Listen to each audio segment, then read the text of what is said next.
Okay, we are live, and we have lint in the lap,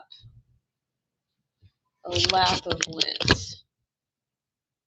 This little guy, he's too short, which usually I can relate to, but he's very small, and I have not been that small. Um, so he might be leaving, but I have an update on lint, and then also I just wanted to kind of tease a live that I have coming up and also talk about honestly one of the weirdest things that I have had happen on social media. Um, and if you're not following me on Facebook, you would have totally missed this. But if you do, then you might have seen it. But basically, the live video that I'm going to be doing on Saturday is a follow up following the most intense reaction I've ever had to self criticism. Because I posted a photo comparison of Milo from like 7 years ago when he was quite stressed and when I wasn't really reading his behavior correctly. And when I was pushing him to work through chronic stress, because he had a negative association with training. So training in itself was stressful. And then he also had chronic hoof problems. So that was also stressful because it was discomfort. But it was a photo comparison that I shared of my horse Milo that I've had for 11 years, where I was just talking about.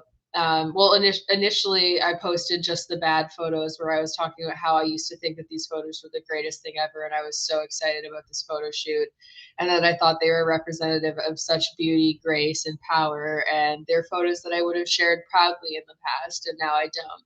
And then I did another follow up post shortly after that where I posted the before photo from the photo shoot that I now look at and I go, oh my God, my horse does not look that tense anymore. And a more recent one where he's much more relaxed in the photo. And this ensued some of the most defensive reactions I've seen in a while. And it was really fascinating to me because when I criticize the upper level riders and stuff going on in elite horse sports, it makes more sense to me to watch people get defensive and to use the moment in time argument and to have a problem with what I'm saying because they'll be like, you're not competing at that level. It's just a moment in time.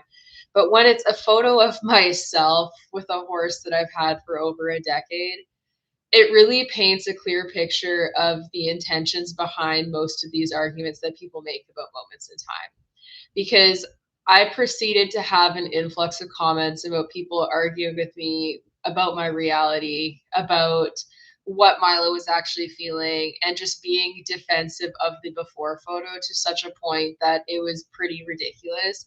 And people were just getting nasty about it. And I was like, look, like, I have such a long-term record of what's going on with this horse that this isn't really up for debate. It's just me remarking on his expression and comparing it to what's going on now. But it was met with such extreme defense, and I think that that's something that, as an industry, we should really start to unpack because if people are defensive about self-criticism to the point where they're defending my before photo where my horse is clearly stressed, and this isn't like it's not even up for debate from an opinion-based thing. If you reference the equine grimace scale and other stress ethograms and then reference his face in this before video, it's pretty clear that there's a lot of tension.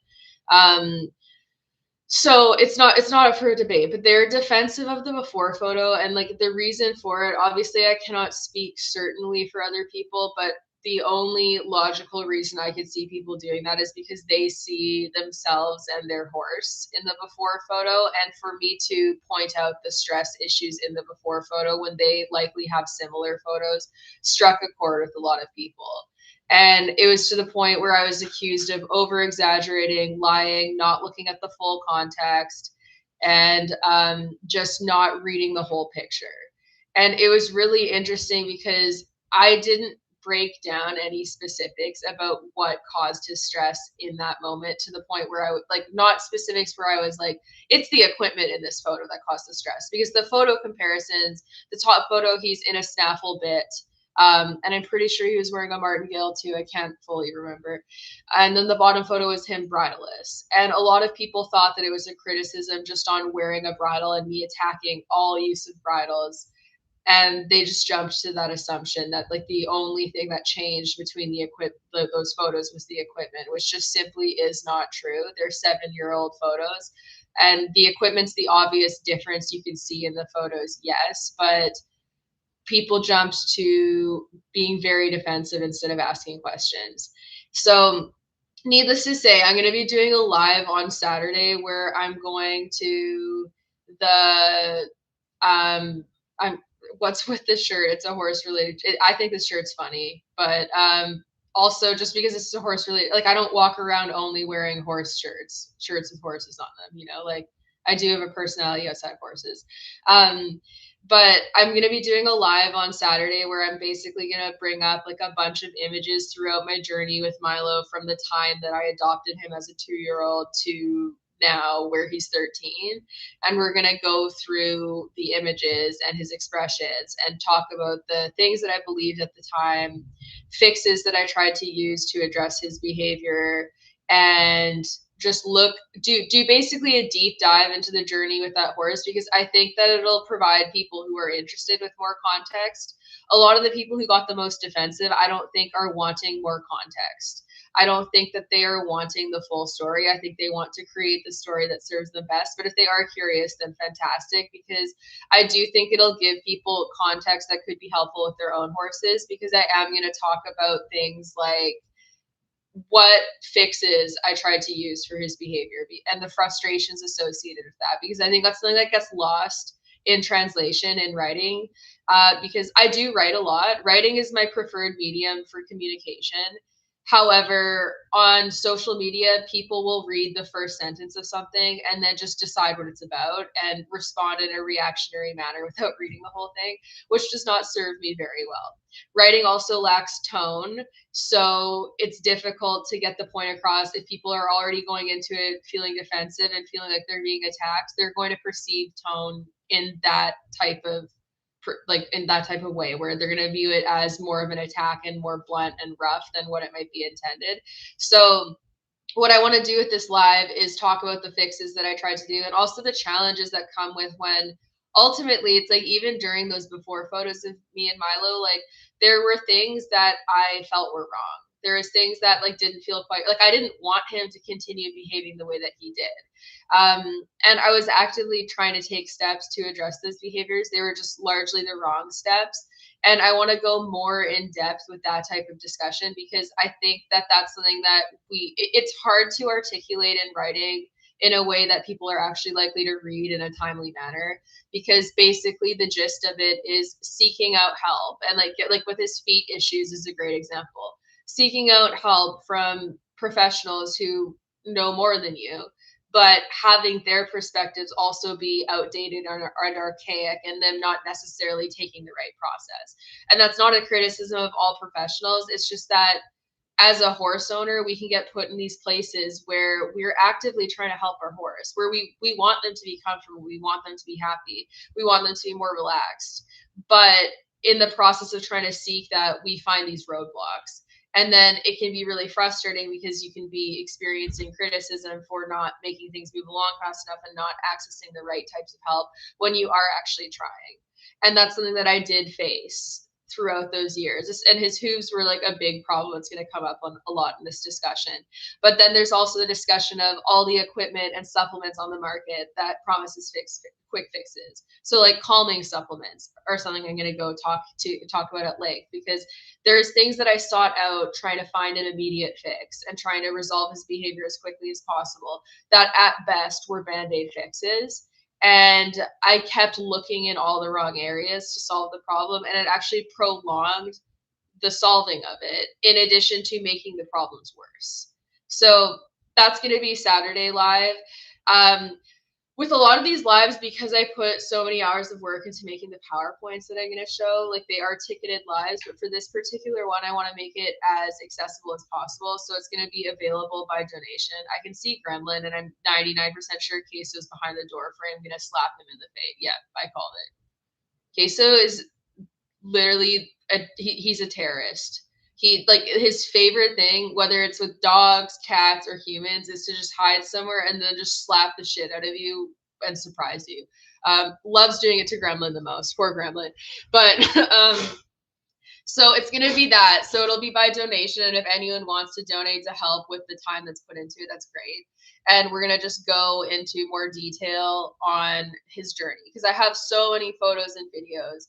And I do leave, like, all my YouTube has really old videos of me working with Milo that are honestly, like, they'd be embarrassing to watch at this point. So people could go back and look at those themselves, but like it is a lot of work to go back and dig through like 10 years of content. So I'm gonna make a PowerPoint where we can kind of unpack his facial expressions and use him as a guide, because I do find that for learning about horse behavior, looking at the same horse in different situations can be very valuable because it helps you start to notice the nuances and expression and start to notice different little changes. And he's a very expressive horse. He's easily the most expressive horse that I own. So his face tells a big story. Even when he's experiencing lower degrees of stress, he's very expressive in his face and in his behavior and how he communicates the stress. And I also want to talk about how his communication of stress has changed since I've started listening to him better. So it's going to be a pretty lengthy discussion, but I do think that my hope is that it'll help people who are in similar stages with their horses feel more seen and heard, and help basically create like a community, because the types of people who are probably going to be drawn to watching this are going to be at similar stages.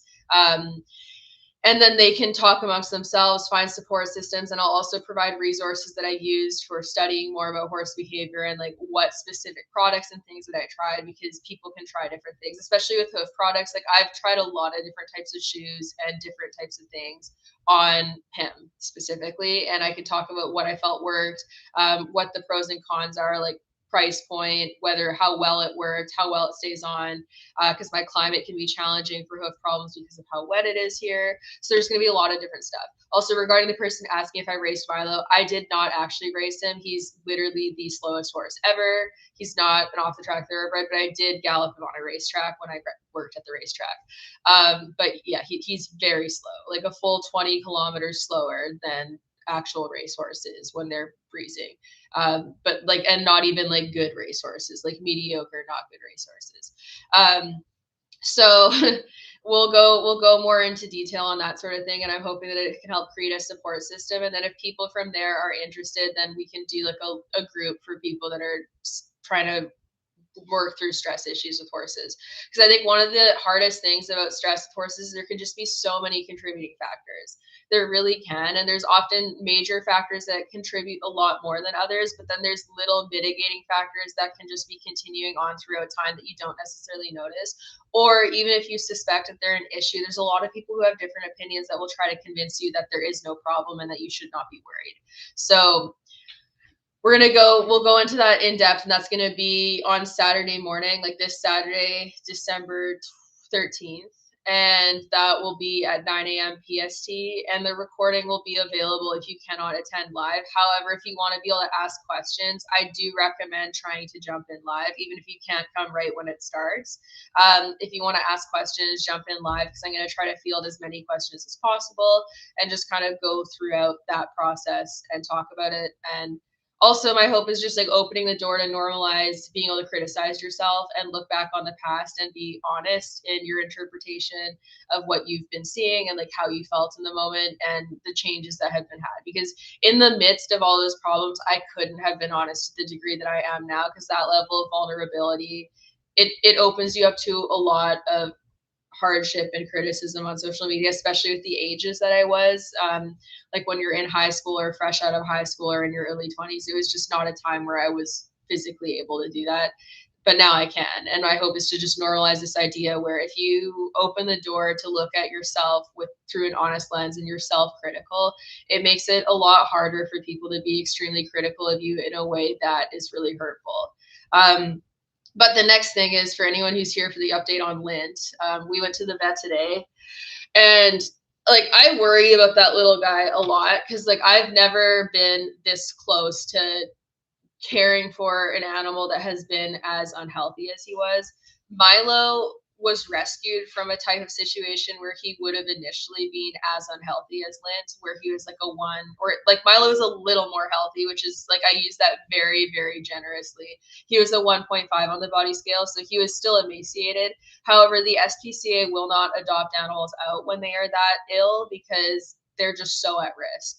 So I wasn't on the hook for like handling him and dealing with him when he was the most at risk and when he was the most sick. By the time I got him, he was still skinny and still growth stunted, and he still had like little tufts of his starvation coat, but he was like stable. And he wasn't seeing as many challenges. With Lint, like the longer time has gone on, and this is going to kind of sound counterintuitive, but the longer I've had him and the more like different kitten milestones I've had to compare to, the more it's just kind of put into perspective just how incredibly unhealthy he was when I got him. And I think like in the stress of the moment when we initially had him, it was like just trying to deal with things day by day and just being excited about the, like, we got rid of the fleas little milestones, and him just like not being so lethargic and basically on death's doorstep. That was exciting. And now that he's more comfortable, to start to express other things, like we're just meeting the other repercussions of having had been that unhealthy. So being fed and starting to be nourished initially made him feel better and he got more energy. But then it's like, okay, now your digestive system hasn't been fed properly. You probably didn't get proper colostrum from your mom when you were a baby, and you weren't getting adequate milk and nutrients for the full first foundational weeks of your life. And now we're kind of dealing with all of that and moving on from all of that. So what we're seeing now is that his starvation coat, like when animals are starved, they tend to grow this really long haired, kind of gross, and it's not super thick. Like it's not a whole lot of volume, but it's like almost kind of like a Cushing's horse, but less dense, where they'll grow these really long guard hairs, even when it's not super cold. In Liv's case, it probably partially was because he was chilly, but they grow like a really nasty long coat. And it's not a healthy coat. It's dull and it's kind of wormy and just gross. And now his hair is just like all starting to fall out. And yeah, it's to make up for the lack of fat. Like you even see it in people who are really underweight and malnourished, where they'll just grow more hair and they'll have like really long, like thin hair all over their body. And it's because their body just has a hard time regulating, and they also just don't have the energy to grow like a nice thick coat, because they'll grow longer coats going into the winter, of course, but they'll have like an undercoat that's actually serving the purpose of keeping them warm instead of this really thin, like scraggly hair. So that's why his hair looks the way it does. It's because he's that unhealthy, or he was that unhealthy. And we're probably not actually going to know what he's actually going to look like with a healthy coat until spring, when he sheds out the rest of his coat and just has had enough nutrition and is growing in a new coat. Because basically what's happening right now is his digestive system was so damaged and stunted in development that like his body still isn't properly absorbing all the nutrients to the fullest and healthiest extent that it should. And for him to be digesting stuff and processing all that food, it requires a lot of energy. And for a while, he was probably using a lot of energy just to simply digest and exist. And then also it's like he's getting this rich, healthier food. So then his tummy was a little bit upset from that as well. So his poops are getting better. He's not as stomach sensitive this whole way along. Like his diet, like his appetite, other than like the first couple of weeks, like when he was really sick, I had him on free access to food because like he would just pick at it. Like he wasn't eating a lot. He ate a lot for like the first day because he was so starving. And then as he kind of started to fill his stomach somewhat and have enough to just survive, he felt like shit and he just didn't want to eat as much. So we had to just like make him as much food as we could have access to for longer periods of time and just like let him pick at it. And then he started to eat so voraciously that we're like, okay, now you can't have full free access to it. And now he's at the point where he can graze a little bit more and I can leave a little bit more food out and he's not being like a complete freak about it. But So he's gone through stages like that, and now he's kind of hit the point where he's active and he's like doing stuff, but his tummy was getting upset from how rich the food was. So then he had to go on a probiotic and like a gut soothing supplement called ProSoothe that has kale and pectin in it, and that definitely helps soothe his stomach for a bit, but it's a short term solution because you cannot keep them on it long term. And then he's on a probiotic as well now. So now he's got better poops. He's not having as much soft poops, and he's doing better in that regard. But with the starvation coat just starting to fall out and shed out, like his skin wasn't exfoliating properly, and then also his skin from the fleas was just like so damaged that now that he's starting to like shed skin and get healthier skin, he was having like flakes of dead skin come off, and it wasn't exfoliating, and then it was creating these little tiny little dreadlocks at like the base of his coat. So after we gave him a bath, like I had to go through and like shave off a bunch of his butt hair because it wasn't shedding normally, and picking at it was irritating him because it was attaching itself to the healthy hair, and then like I didn't want to have to like try to pick at it and pull it out because his skin was so sensitive. And a lot of the dead flakes of skin, the skin underneath is still quite fresh, so it would be like not quite raw, but you know when you've like just burnt yourself or something and it's like too many layers of skin have come off and your skin's too sensitive, but it's not like raw and bleeding. It was like that. So then now he has like no pants on his legs because I had to shave his back legs, and I also had to shave the bottoms of his back feet and all around his heel. And I've been slathering him in Flamazine, which is just like a wound cream. We use it on horses too. So if anyone here is coming from the horse world, you've probably used it before. And that really helps with the skin irritation. So now it's doing better. But he just has like this really gross, dead, yellow, flaking skin that's coming off, and it's gross. So, anyways, that's all better. His skin's looking better now. Shaving it really helped because it was no longer trapping moisture after the bath, and it's also helped it more naturally exfoliate.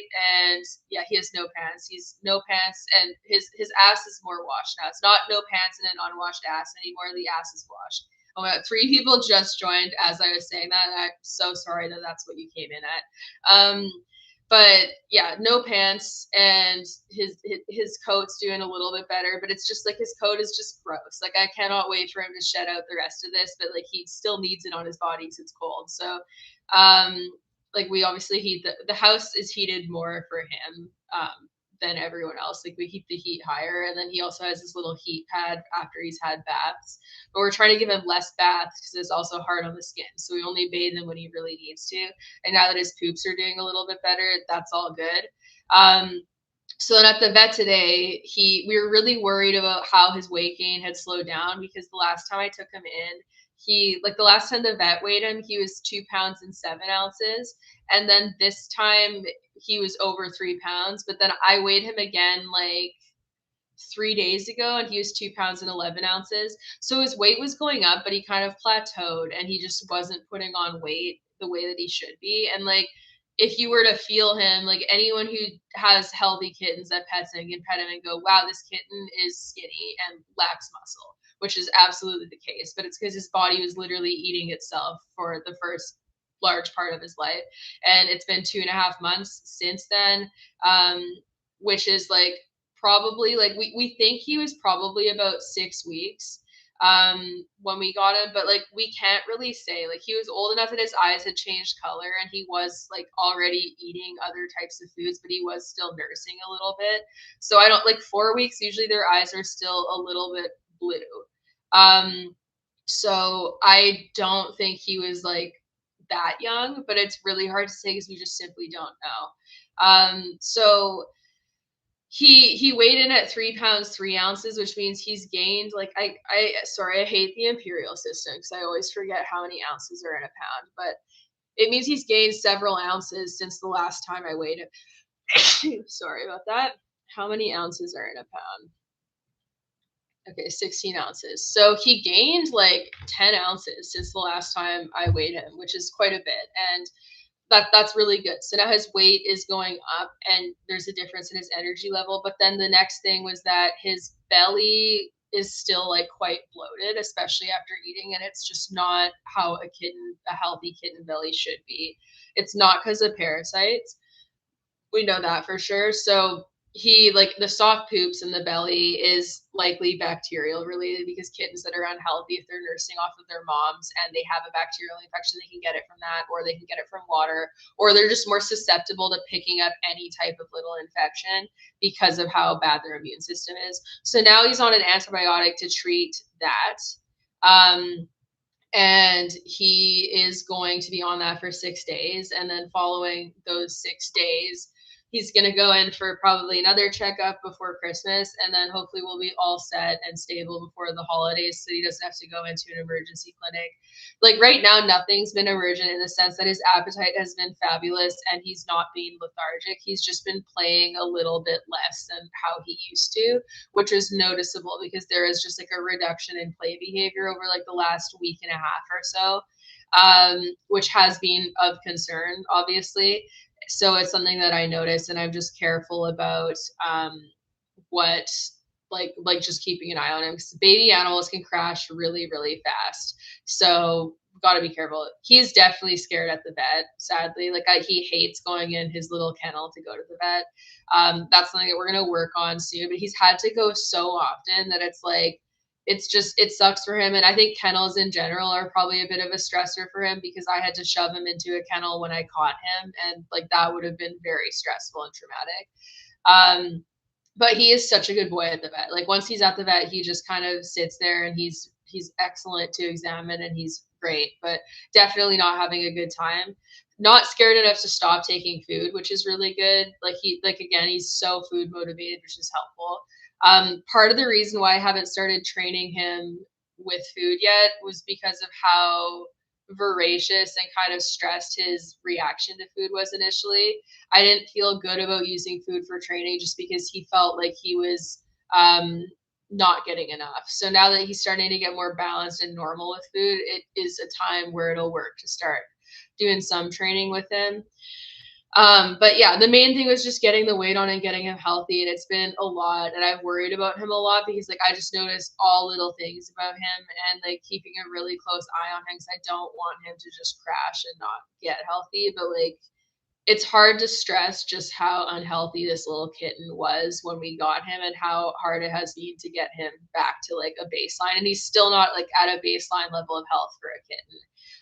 Between the emaciation and like how bad his flea infestation was, it's like his body's just fighting to get back to a regular level of health so it can function normally, because he was so anemic from the fleas.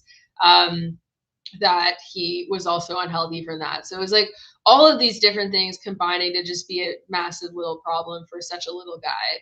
And he's doing a lot better now, but he's still not like baseline healthy for a kitten. And it'll be interesting to see if he actually catches up with the rate of growth that he should be experiencing, or if we're going to be seeing that he's going to be a little bit smaller than what he would have been if he'd been healthy.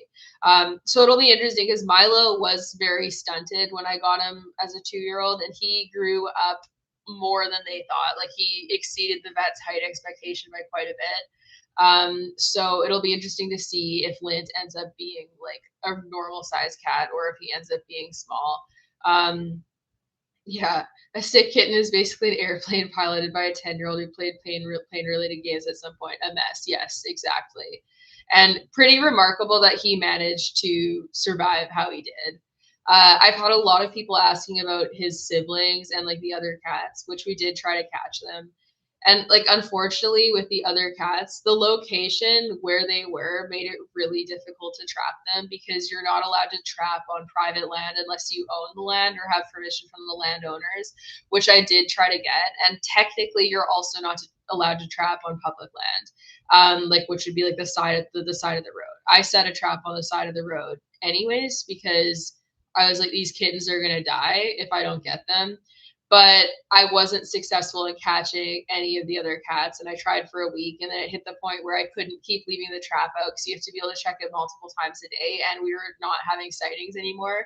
So I didn't want to leave the trap out and potentially catch the wrong animal when I can't check it regularly. And I have not seen them since end of September now, or like even maybe the week prior to the last week of September. So I have no idea where they are.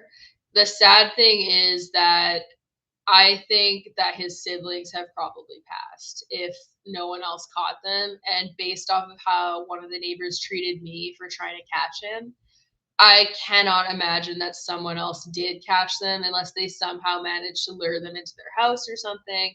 I hope that someone did catch them, but sadly, I doubt it. And I did try to call local animal control to get them to deal with it. And unfortunately, again, like the laws related to trapping were really limiting for them. They couldn't get they couldn't get the traps onto private land, and we couldn't get a hold of the landowners. Hello, new people, and hello, Sugar and Spice, one of my subscribers. Um, and yeah, so Lint is doing a lot better, but sadly, the other kittens are probably not with us in this world anymore. And like, I know that's sad to hear, but I also think it's probably something that people need to hear to just normalize the idea that oftentimes kittens do not get these happy endings where they're being saved by someone. Like there's a lot that just end up succumbing to the elements. And like it's a miracle that he was able to survive as long as he did when you consider the fact that I live in an area where we have tons of coyotes, we have tons of predatory birds. There's so many different hazards that can get these kittens. And I don't want to make people feel sad, but also I want to give people a dose of reality so that they're just more conscious of these types of things. And like if you're in an area where there's lots of feral cats that are running around unneutered, like see if you have a local trap and release program, or if you're able to capture them yourself and you can, take them in and get them spayed and neutered, and then you can release them. Because this is the reality of what happens, especially when like the kittens that are born at the time that Lint would have been born, which is towards the end of the summer, like he was pretty disadvantaged because he's heading into a time where it gets really wet here. And it's not particularly cold in my area of Canada. Like we just get a lot of rain, and we usually like it does drop below freezing, but we're not like a big snowy area typically. But the rain and the relentless dampness does make it so that it's really hard for animals to stay warm, especially if they're not adequately nourished and don't have a proper coat. And then there's less food as you head into the fall and the winter. So he was at a disadvantage because of the time he was born, but also because like his mom was probably malnourished too. But at least she was old enough that she was more able to feed herself and do more. But even just the impact of having to feed kittens for her is really, really difficult. So just be conscious of like not letting your cats outdoors unless they're spayed or neutered. And like I would really consider just not letting them be outdoor cats in general, because they decimate natural populations of animals. They're a very invasive species. And then there's also a lot of risks. They tend to live way shorter lives. So just something to consider. Sugar asked, do they have schemes in America and Canada where low income families can get their cats neutered for free? In the UK, there's a great charity called Cats Protection to do it. We do have a few. Most of them cater to like farming areas that have feral cat populations. So there's definitely like low cost or free spay and neuter clinics.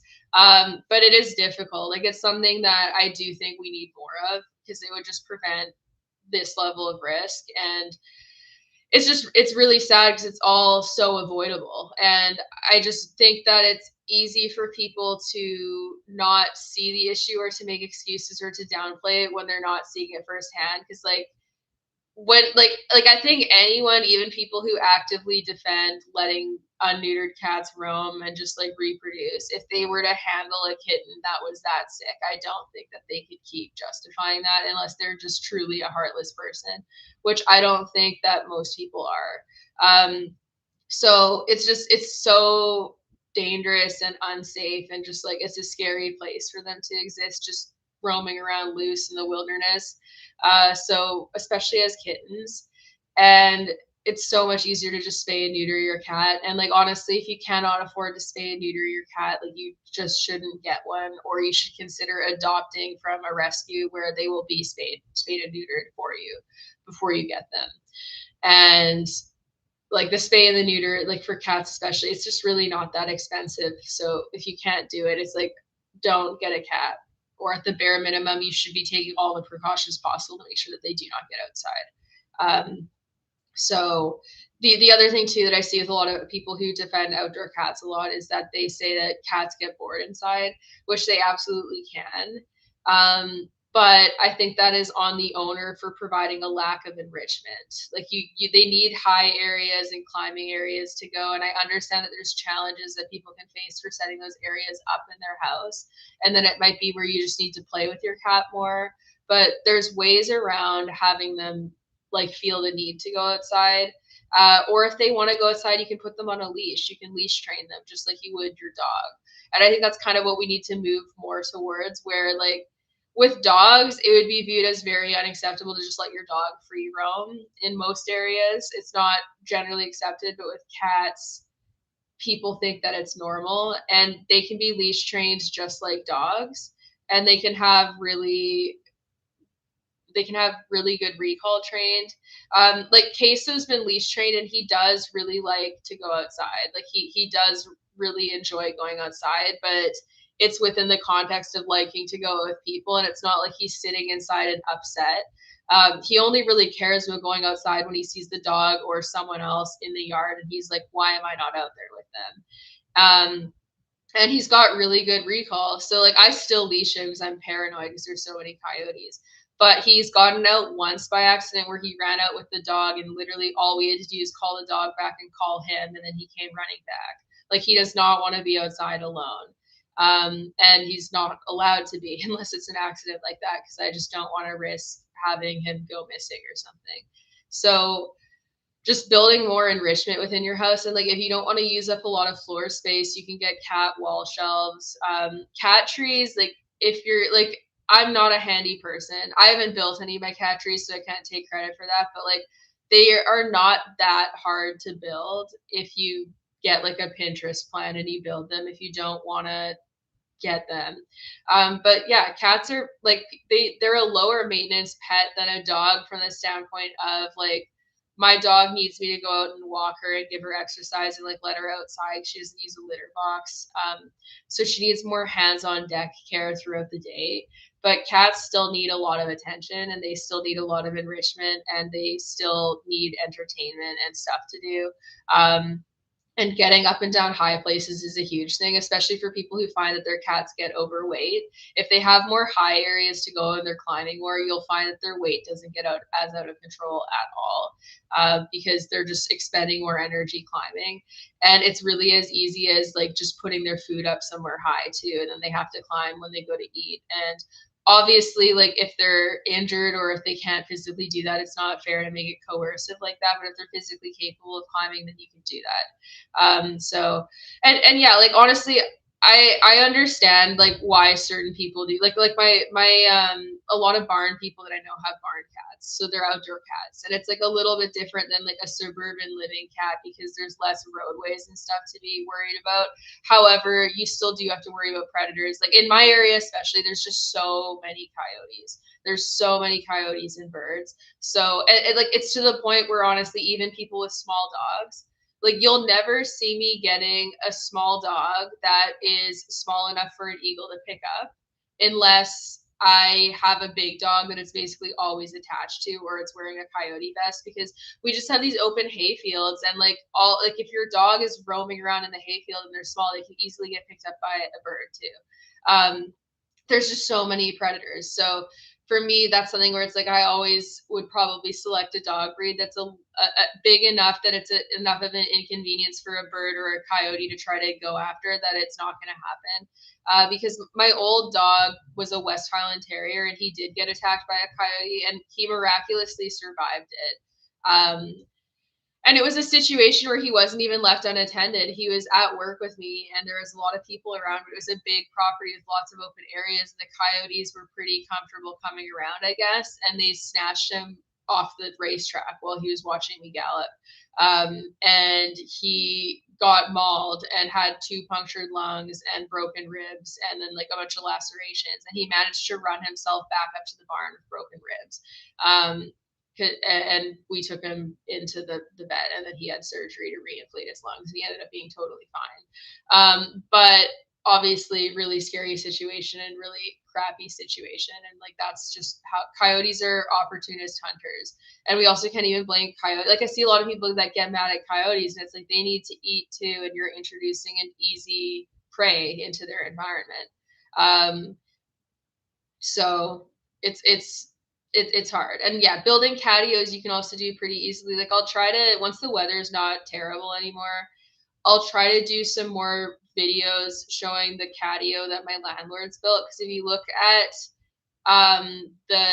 the structure of it, realistically, it's not an extremely hard build. It's something that I think a lot of people could figure out if they set it up correctly. And obviously getting all the tools is the hard part, but it's like basically just constructed from like chicken wire fencing, like, or heavier gauge chicken wire and wood posts, and then it affixes to the house, and like they put like a frame in the window that the cats can just go through, and there's a little cat door, and it's really great. So they have year-round access to going outside. And shockingly, they do still like going out there when the weather sucks. Like they like going out there in the rain because it has a roof, and in the snow they love it. And then obviously in the summer they really like it too because it's nice. They can get little sunspots, and then they go out and they watch the birds. And then for them indoors, like I've set up my cat trees and a lot of shelves and stuff purposefully so that they're facing areas where I've set up bird feeders, because then they can watch the birds and they have like areas that they can chill.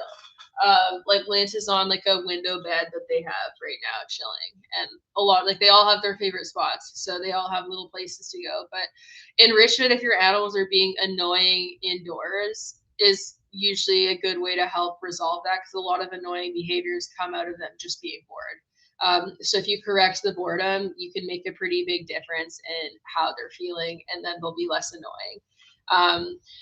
So yeah, it's great. And then like when the weather's better, I'm gonna try to work more on leash training and stuff. Like the one thing with Lint that I think might be a challenge for leash training is that if he's afraid of going outside, I would not blame him at this point. So it's gonna be something where he's probably gonna be on a long line, and he's also too small for a harness right now, so I have to wait for him to grow more. And then getting him used to slowly getting reintroduced to going outside and always being able to run back inside. Like with Queso, after he got attacked by a dog earlier this year, which was very traumatic for me. Like he was fine because like Phoebe protected him. Phoebe was not the one who attacked him. It was my mom's dog. But he freaked out and he bit right through my fingernail, and then I had to go to the hospital and get like a bunch of, I had 3 days of IV antibiotics, and it was terrible. And I thought he was going to be so scared of going outside after that, but like Queso is just like, he's not stupid, but he's just like, he thinks that the world is completely safe for him, and that's also why he's not a good candidate to be an outdoor cat. But like anytime he would get nervous, I just would leave the door to my house open, and I'd make sure all the other cats that aren't leashed or aren't outside with us can't get into those areas. Because then if he gets overwhelmed on the harness, he can just run inside to like his safe place. And then that makes it really easy. And then when we do start taking the cats out areas, I'm going to be really tactical about like where I take them, and I'm going to be bringing dog spray, and I will mace someone's dog if it comes at me off leash and they don't call it off, because absolutely not. I'm really lucky in the area of BC that I live in is that we really don't have a big tick problem. I've never had to pull a tick off of myself or any of my animals, knock on wood. But yeah, that's a reason why I would be very hesitant to move more east, because there's lots of them. And like when I was visiting Nova Scotia, they were always warning about ticks. And then when I found out about how small they can be, like baby ticks, I was horrified, because that's like my worst nightmare. So yeah, really gross. So I'm glad we don't have as much of a flea and a tick problem here, because I don't really know why. It must be like our climate, I guess. But even like if you go more north, you're more likely to have more of a tick issue. It's like we're in like a little pocket, but I would freak out if I got a tick on me. So kind of glad about that, because they're pretty gross. But yeah, just get your cats enrichment, and then they'll be nicer to have around indoors. And they'll come and scale the room. I come up here. Are you gonna come around the other side? It's like, oh yeah. Do you wanna come up? Okay. This is Scout, the OG. I've had Scout for a decade. She's like my emotional support cat that I got when I was 19. And She's seen some shit. She's been through it. Yeah, you smell the vet on me still, don't you? You're like, where were you? I know. But yeah, she's been through it. She's like the matriarch of the household. Um, but she's a good girl. And I know. You just think I smell funny. She's sniff. Yeah, the thing with having horses with ticks is like if you want to preserve any hay fields and you like throw them out on tall grass, like I can just only imagine how many ticks you'd have to pick off of them after if you live in a tick area. So that seems very not fun to me. Wow, you're like really into how I smell right now. Is that okay? Nice. I go everywhere looking for dead animals, so I get them a lot. That makes sense. Yeah. Oh, that's a shame that you get more ticks than taxidermy stuff, because I mean, if that's what you're looking for, you're not there for the ticks, but maybe you got to start taxidermy ticks. Even the ticks are the worst. They're so freaking gross. But yeah, like my vet clinic has a thing at the front where they show like these are ticks that we picked off of animals in this clinic. And they have like a vial for every month of the year, and only 2 of them have any ticks in them, and it's like 2 ticks total. And I would wager a guess that there's a pretty good chance that the animals that they picked the tick off of got the tick from somewhere else. So yeah. Oh my God, someone grabbed a dead cougar to bury it and ended up dying from it. Dude, that is horrific. Um, Gotta reconsider collecting dead animals then, I guess. I like skulls. Like, I don't think I have the guts right now to like actually pick up like a roadkill and try to process it to get a skull. But I always am really happy when I find like a jawbone or something out in the wilderness and it's already been processed naturally just by being out in the sun. So I have an elk jawbone that I found, and then obviously you can see my bones in the back. Those I did not process.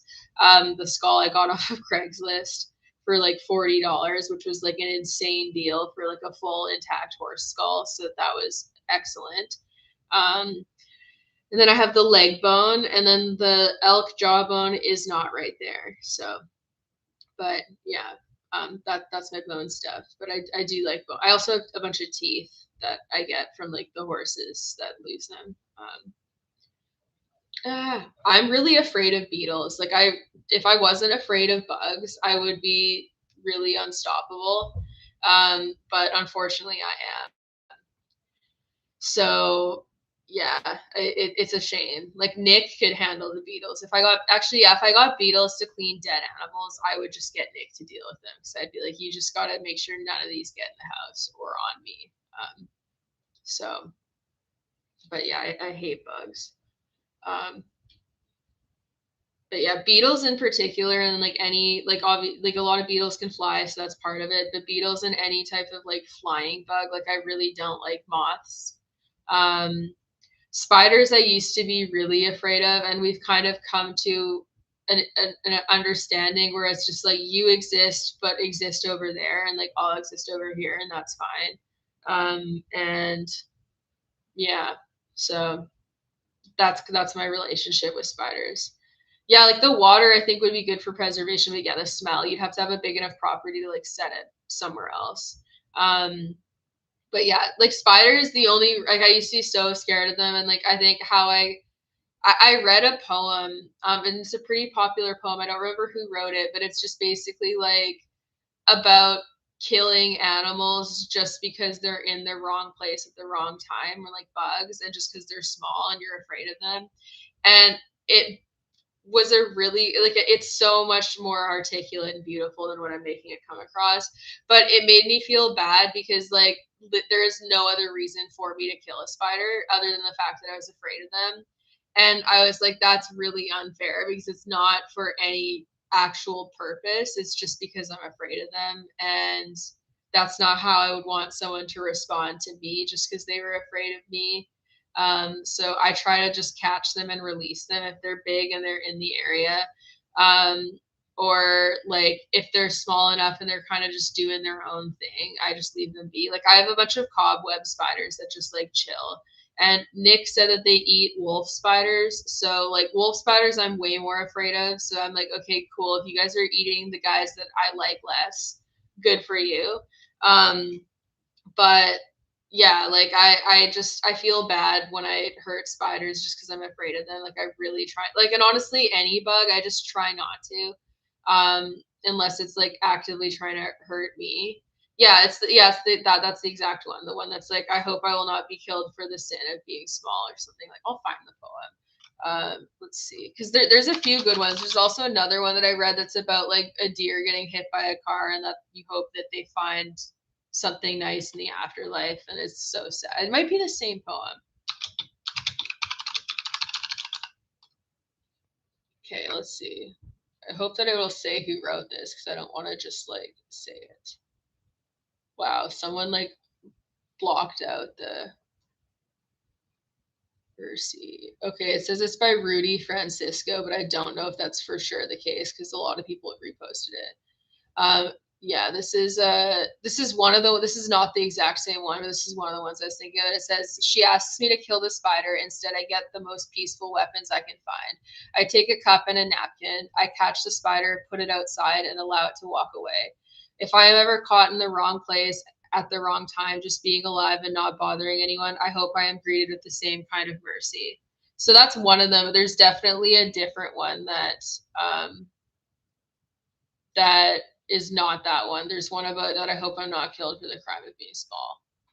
But that's the one that kind of changed how I respond to bugs and like then when you just stop viewing them in an adversarial way, like, and like people can think I'm crazy for saying this because this is kind of like woo woo, but I was like, as soon as I started leaving spiders alone, they kind of just started leaving me alone, and they don't really bother me anymore, or do like get into my space anymore. So I don't know. Like I think it's like a mutual understanding where it's like putting the right energy out there, and then they just like leave me alone, and I leave them alone. But yeah, I don't like killing bugs if I can avoid it. But beetles and shit that flies, it's like I'm so scared. I'm scared of them. I'm really afraid. But I also don't want to kill them because I feel like a dickhead for doing it. And also the crunching sound, disgusting. Really bothers me. Hate it so much. But yeah. I have friends that like hunt and stuff, so it's like I'm not gonna be on people for using animals or living things for a purpose unless they're being like really depraved in the way that they're going about it. But killing bugs or just doing stuff, or it's the same thing as like I've seen crazy guys that just like go out of their way to try to hit a squirrel on the road, and it's like you're a sociopath. Like you're actually the fact that you want to go out of your way just to cause a creature harm for no reason, but also worse for like entertainment, which is a little bit different than killing a spider because you're not doing it because you enjoy it. Insane. Really huge red flag in a human being if they're like that tuned out from like how their actions impact other beings that they actually want to cause harm for fun. And like with hunting, I couldn't hunt myself, like it would bother me. But I respect people who do hunt because it's like one of the better ways of sourcing food. And yeah, snakes I'm actually not afraid of because my brother grew up having snakes and I don't mind them at all. Like I wouldn't be comfortable picking I would be nervous of a really big snake. We don't really have any venomous snakes here other than rattlesnakes. If you go scout, you're gonna go on my keyboard. She's just smelling all the new stuff that I brought into the house. We don't really have any venomous snakes here, though. There's some rattlesnakes if you go in the drier areas. We do not have them in my area. We just have garter snakes are really the only ones that I've ever seen. Like I see them quite often throughout the warm seasons. And they're so docile and nice. So it's like you leave them alone, they leave you alone. Even if they bit you, you'd be totally fine. Never been bit by one though. Like they're so docile that I think you'd really have to piss them off to even have them attempt to bite you. But they're nice little guys. And but yeah, I agree that I think like the taxidermy stuff is a cool way of just like preserving dead creatures. A lot of people think that it's really weird. Like I've had people get weirded out by my skull, like even when I used it for like a example for how to fit a bridle, some people didn't even like that. But like I think that it's kind of beautiful in a way, and they allow you to like understand the living animal that you're working with a lot more. Like there's a lot of people who don't realize how thin the nasal bone of the horse is at the end, and like how short it actually is and where it stops. And stuff like that is just like good for education. I also find it really interesting to look at like how like what accommodations their body has made for them while they're alive, because when you're looking at bones you can find like bone remodeling and things that tell a story of some type. Like that skull has some bone remodeling on the bars of the mouth, right where a bit would sit, so you can pretty confidently say it's likely from a bit. And then there's also like a lot of bone remodeling around the canine tooth, which I don't really know what that would be from, like maybe an injury. Super interesting. But their bodies tell a story. Like when I dig up my horse legs that are in the yard, it's going to be interesting to see what they look like, because there could be some damage to the legs that wasn't necessarily present in just the legs when they had skin on them. So it's really neat. So I think that it's a cool way of like learning about the creatures that you work with. Like I would love to get more different types of skull. Like I think the next type of skull that I really, really want is I just want the skull of like some type of predator, so that it has like the canines and stuff. It'd be really cool to have a cat skull of some sort. But yeah, I haven't, like I have to either buy one or like finding them is a lot more rewarding. Like finding my elk jawbone was really exciting, and it was like perfectly clean just from the sun hitting it and just like being eaten by creatures in nature. And it was really cool because it's also cool to look at the jawbone and like the teeth and like how pointed they are, like how many different types of rough points that they get compared to horses, and just also how similar the anatomy is really fascinating. I also really want a deer or an elk or a moose skull that has the antlers on it, which is like very, very hard find if you're out in the wilderness, because if someone hunted it, they're going to take the antlers or the skull in full. And other than that, like buying one, which is less fun than finding one, but it's quite a bit more expensive to get them with like the antlers intact.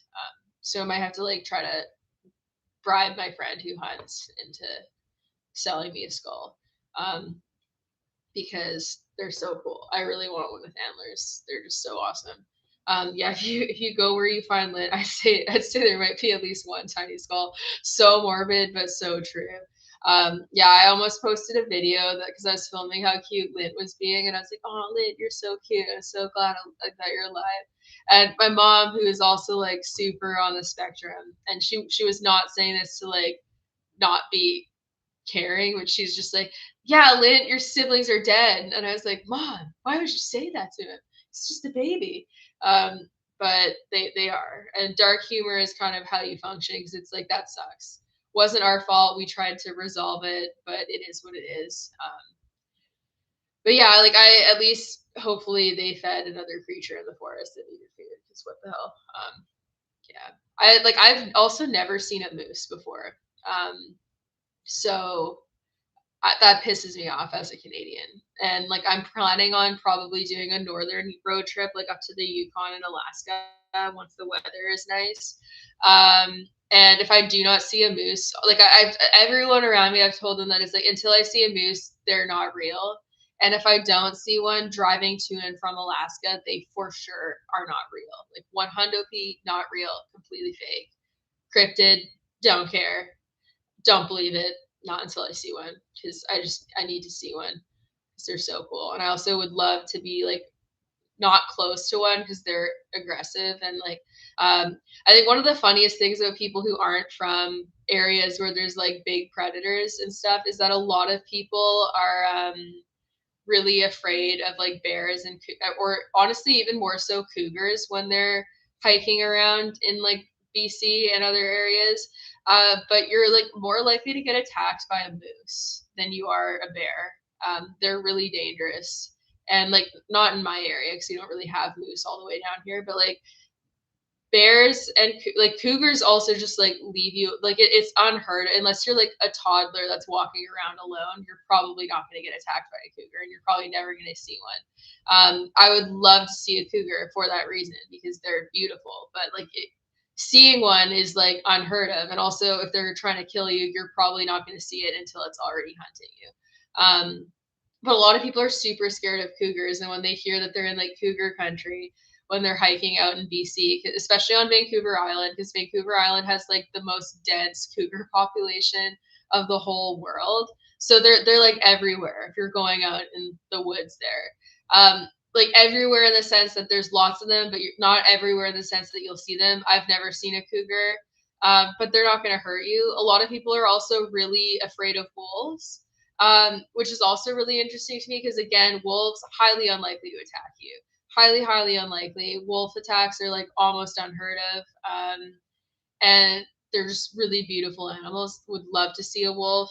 Haven't yet. Again, found a wolf paw print when I was on the island, and I was so disappointed when I didn't see the wolf that it was attached to.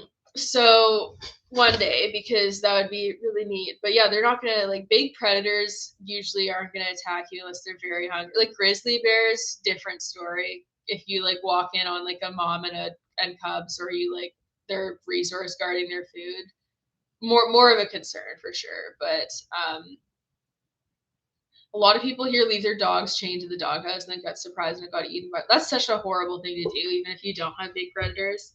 It's like, why even get a dog? When I see people that do that, I'm like, why even get a dog? All your dog does is just like sit on the end of a 20-foot chain and never gets any interaction, never gets to move around, doesn't get to come in the house, doesn't get to do anything.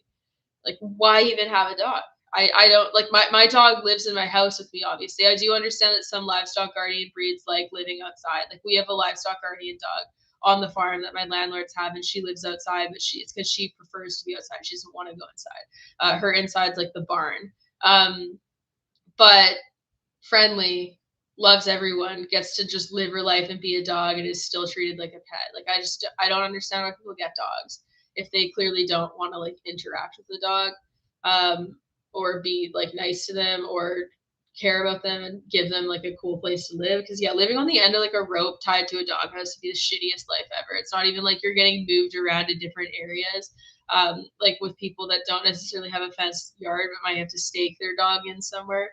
That's so horrible. Like that's just awful. I don't understand that at all. A lot of people just get animals, I think, because they just like being in control over another being, and that's like a hill I'll die on. Because otherwise, why? Like it just, I don't understand. I get my animals to have like a little guys that are my friend that live in my house with me. And they add joy to my life just by existing. And I have cat hair all over my face right now. It's really making me itchy. But yeah, they're my buddies, so they're my homies, and they're right there. There's so many of them in here. It's like they're always around. But yeah, and like during a like yeah natural disaster or anything really sad, like to not be able to escape. That's one thing with horses that like a hill that I'll die on with like stalling is that like I will never have my horses regularly confined to just a stall that has a run out paddock, not just or that doesn't have a run out paddock, not just for like the health reasons of needing to be in a herd, but if there ever is a fire, they have like no chance unless someone gets in there and like saves them. Whereas at least if they have shelters with like attached run out areas, they are much more likely to just run outdoors and not be in the line of fire, literally. And it's so sad because it's so avoidable, but also there's all the other welfare implications of constant stabling. So it's like one of those things where I'm just like, I don't get it. Because you can avoid a lot of accidents just by letting them go outside. And any accidents that do happen in turnout too, because I see people cite turnout accidents as a reason to not give horses access to herd turnout, where they'll be like, oh, I know a horse that got kicked in the leg by another horse and died. And it's like, well, I know like 50 horses who had career-ending injuries from sport, and ended up needing to be euthanized early in life because their injuries were so severe. So I would rather my horses go out living a full life with their friends than put them in a situation where they're living a shell of a life for my benefit.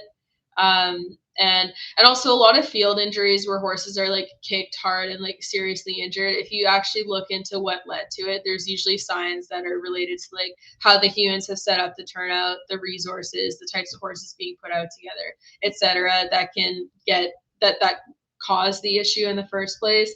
But even all that aside, it's like if my horse slipped in the field and injured themselves in a way that like resulted in them needing to be euthanized, it would be devastating. But it would be worth them getting to live that full life. Shelby, I want to buy Funness and Month's membership. If I super chat the money, do you have any creator monthly passes left? If I gift a membership, it's done on a random basis, so she may not get it. I haven't had anyone buy a monthly pass. I'll double check. I don't know how. Honestly, I don't really know how the YouTube membership program works, but there should be one available. But let's see, like, how does that work? I'll look it up because I am not sure. But that's very nice of you. That's very nice to do in this holiday setting. I'll check.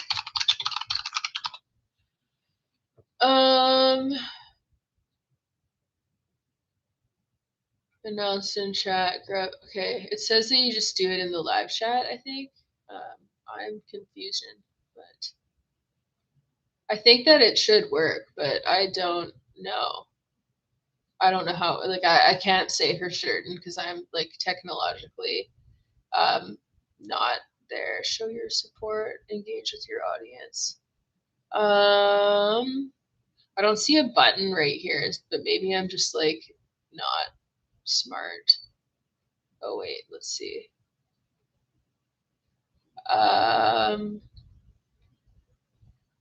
It's I think if you do it, it might give me a prompt to choose who it goes to when you do. It doesn't say when I Google it that it's randomly donated. But yeah, AI overview sucks, especially when you're trying to like look up medical concerns and it's just like, oh, like your pet is gonna die, basically, or you're gonna die. And I'm just cool. I'm like, awesome. Now I was already anxious, but now AI overview has made me even more anxious.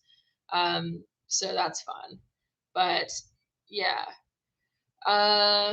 I need to learn more about how to use technology because I am confusion sent. Okay, let's see how this works. Go to channel. Okay, yeah, it did just randomly. Okay, I'm so sorry. It did just randomly do it.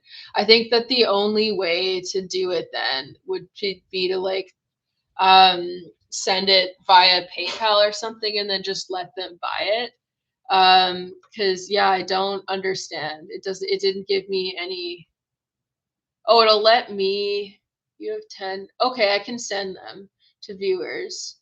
Um, yeah, YouTube selects it though, so I can just try to send 5 now and see what happens.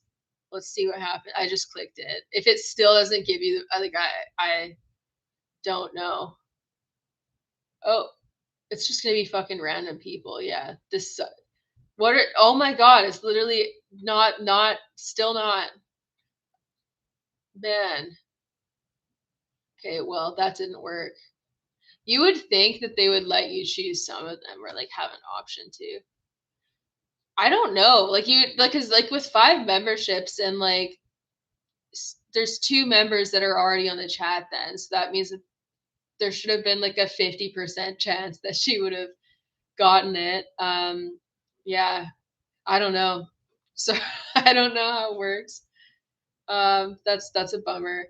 But yeah, on Patreon it's easier to gift memberships on my end, I think. But on YouTube I really don't know how it works.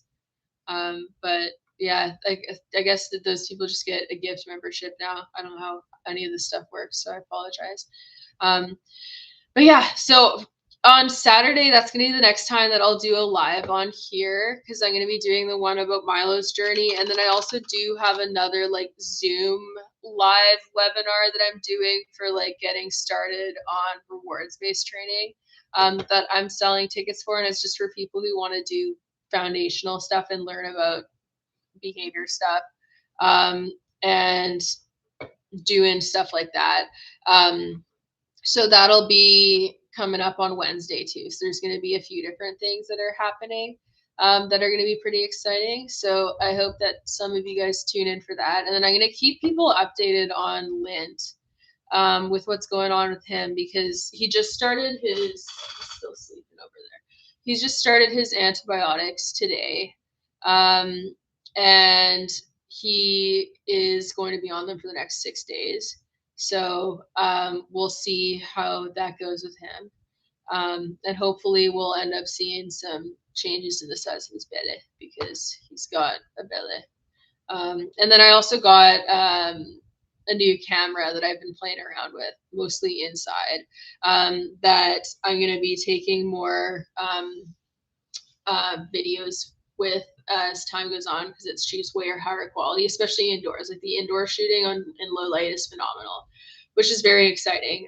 However, like I have been getting pretty heavily shadow banned by YouTube, which is a big bummer, because it means that a lot of people who have their notifications turned on for my videos don't get notified, and my videos don't get shown up in search and stuff, whatnot. So like any commenting, liking, sharing of the videos, really appreciated, especially comments, because like I'm getting heavily shadow banned right now. And I suspect that it's due to my channel being reported, because on Instagram I ran into the same thing where I was getting reports. They have this report that's about like if you think someone's at risk for like self-harm, and I got a message like 4 times that people were reporting me for that, and it does kind of suppress your account, which is very frustrating, because I'm not, and like anyone who knows me knows that I'm not. And I guess that there could be a legitimate concern behind it, but I really don't feel like it was. I feel like it was kind of malicious intent behind it because of the timing of all of it. So I do think on YouTube that the same is likely happening because of recent circumstances. And then also I do get periodically shadow banned for talking about certain political issues, and like talking about anti-racist efforts, and anti-government stuff, or like just criticizing the government at all, tends to shadow ban.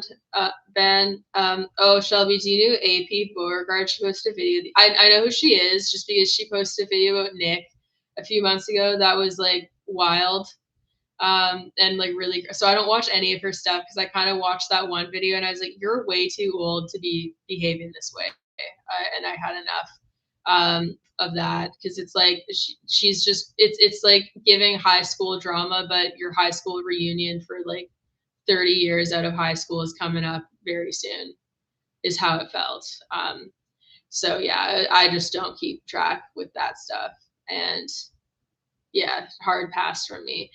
And like there's stuff on TikTok where she used to always respond to my TikToks and stuff. She's I would say the bias, I can't remember exactly, but there's videos about horse welfare I posted on TikTok years ago that she really hated. So I would assume that her dislike of me is more linked to that.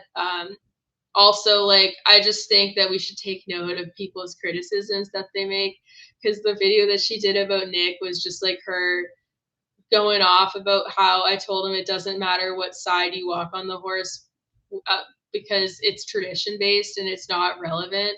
And then she went off about the tradition and how I should have educated him on the tradition in that moment, even though it's about like when people were riding horses to war. And I was like, he does not need to have that thrown at him in that moment when he's leading a horse. I can talk to him about that after.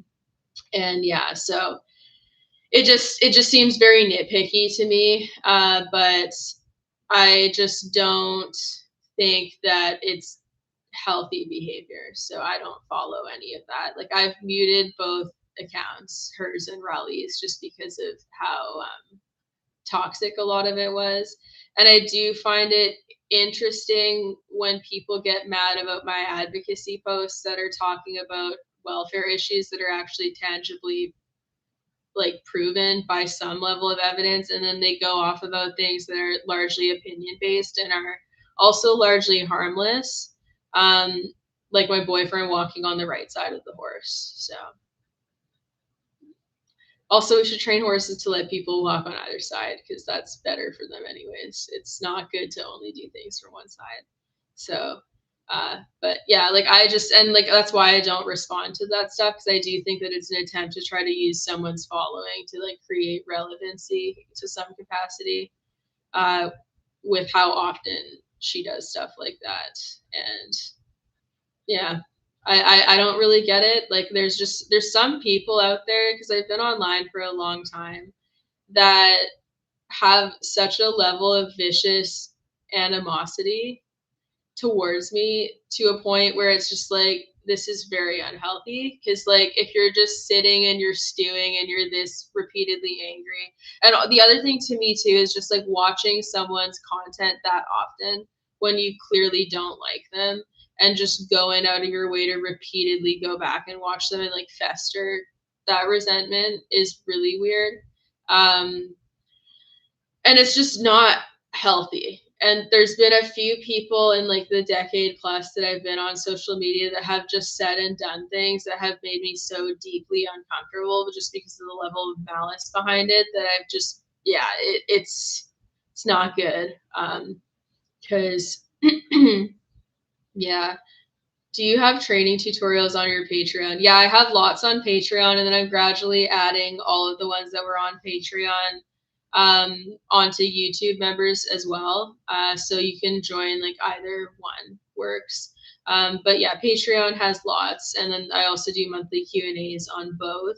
But Patreon has more subscribers right now, so they tend to get more questions for the monthly Q&As. But it's a good mix of stuff. So it's just kind of whatever your preferred medium for watching content is. Very strange place indeed. Never felt more over socialized and lonely at the same time. I agree. Yeah. It, like, I think the issue is just that like it makes it very easy for people who are frustrated in their lives and like deeply insecure to respond to things in a way that there's no way that they would do in person. Because guaranteed, like if they had to walk up to someone and say what they're saying with their full chest, like face to face, I think very, very few of the people who do that online in the comment sections or in videos would actually be capable of doing that. And ultimately, if you can't say something with your face attached in person, I do think that you should probably not say it online. And people could say the same thing about me where they don't think that I would say these things in person. I can attest to the fact that I absolutely would, and I have, in front of big venues and important people. So like maybe not in the past. There's definitely times in my past when I was a lot younger where I would for sure would react and say things that like I wouldn't be comfortable saying face to face. But like generally speaking, if I'm gonna take issue with someone, I'm gonna make sure that I'm trying to go about it in a way that I'd be comfortable doing in person. So yeah, like it is what it is. I try to just make sure that I'm staying true to what I would how I would respond in person, even when I'm online. And I think that that's important to do because it kind of makes sure that you're not going to act in a way that you're going to really regret. Because I think that the anonymity is so hard to say. I can't say it. Uh, that online promises people, I think, makes it easier for them to behave in a way that they wouldn't typically if they had to like fully know that they're going to be deeply connected to something. And I also think that when people have smaller platforms at first, and it's not coming back into their personal life, they can act in a way that's not going to be like, even technically with their face attached, that's not going to be as deeply uncomfortable if it were to get back around.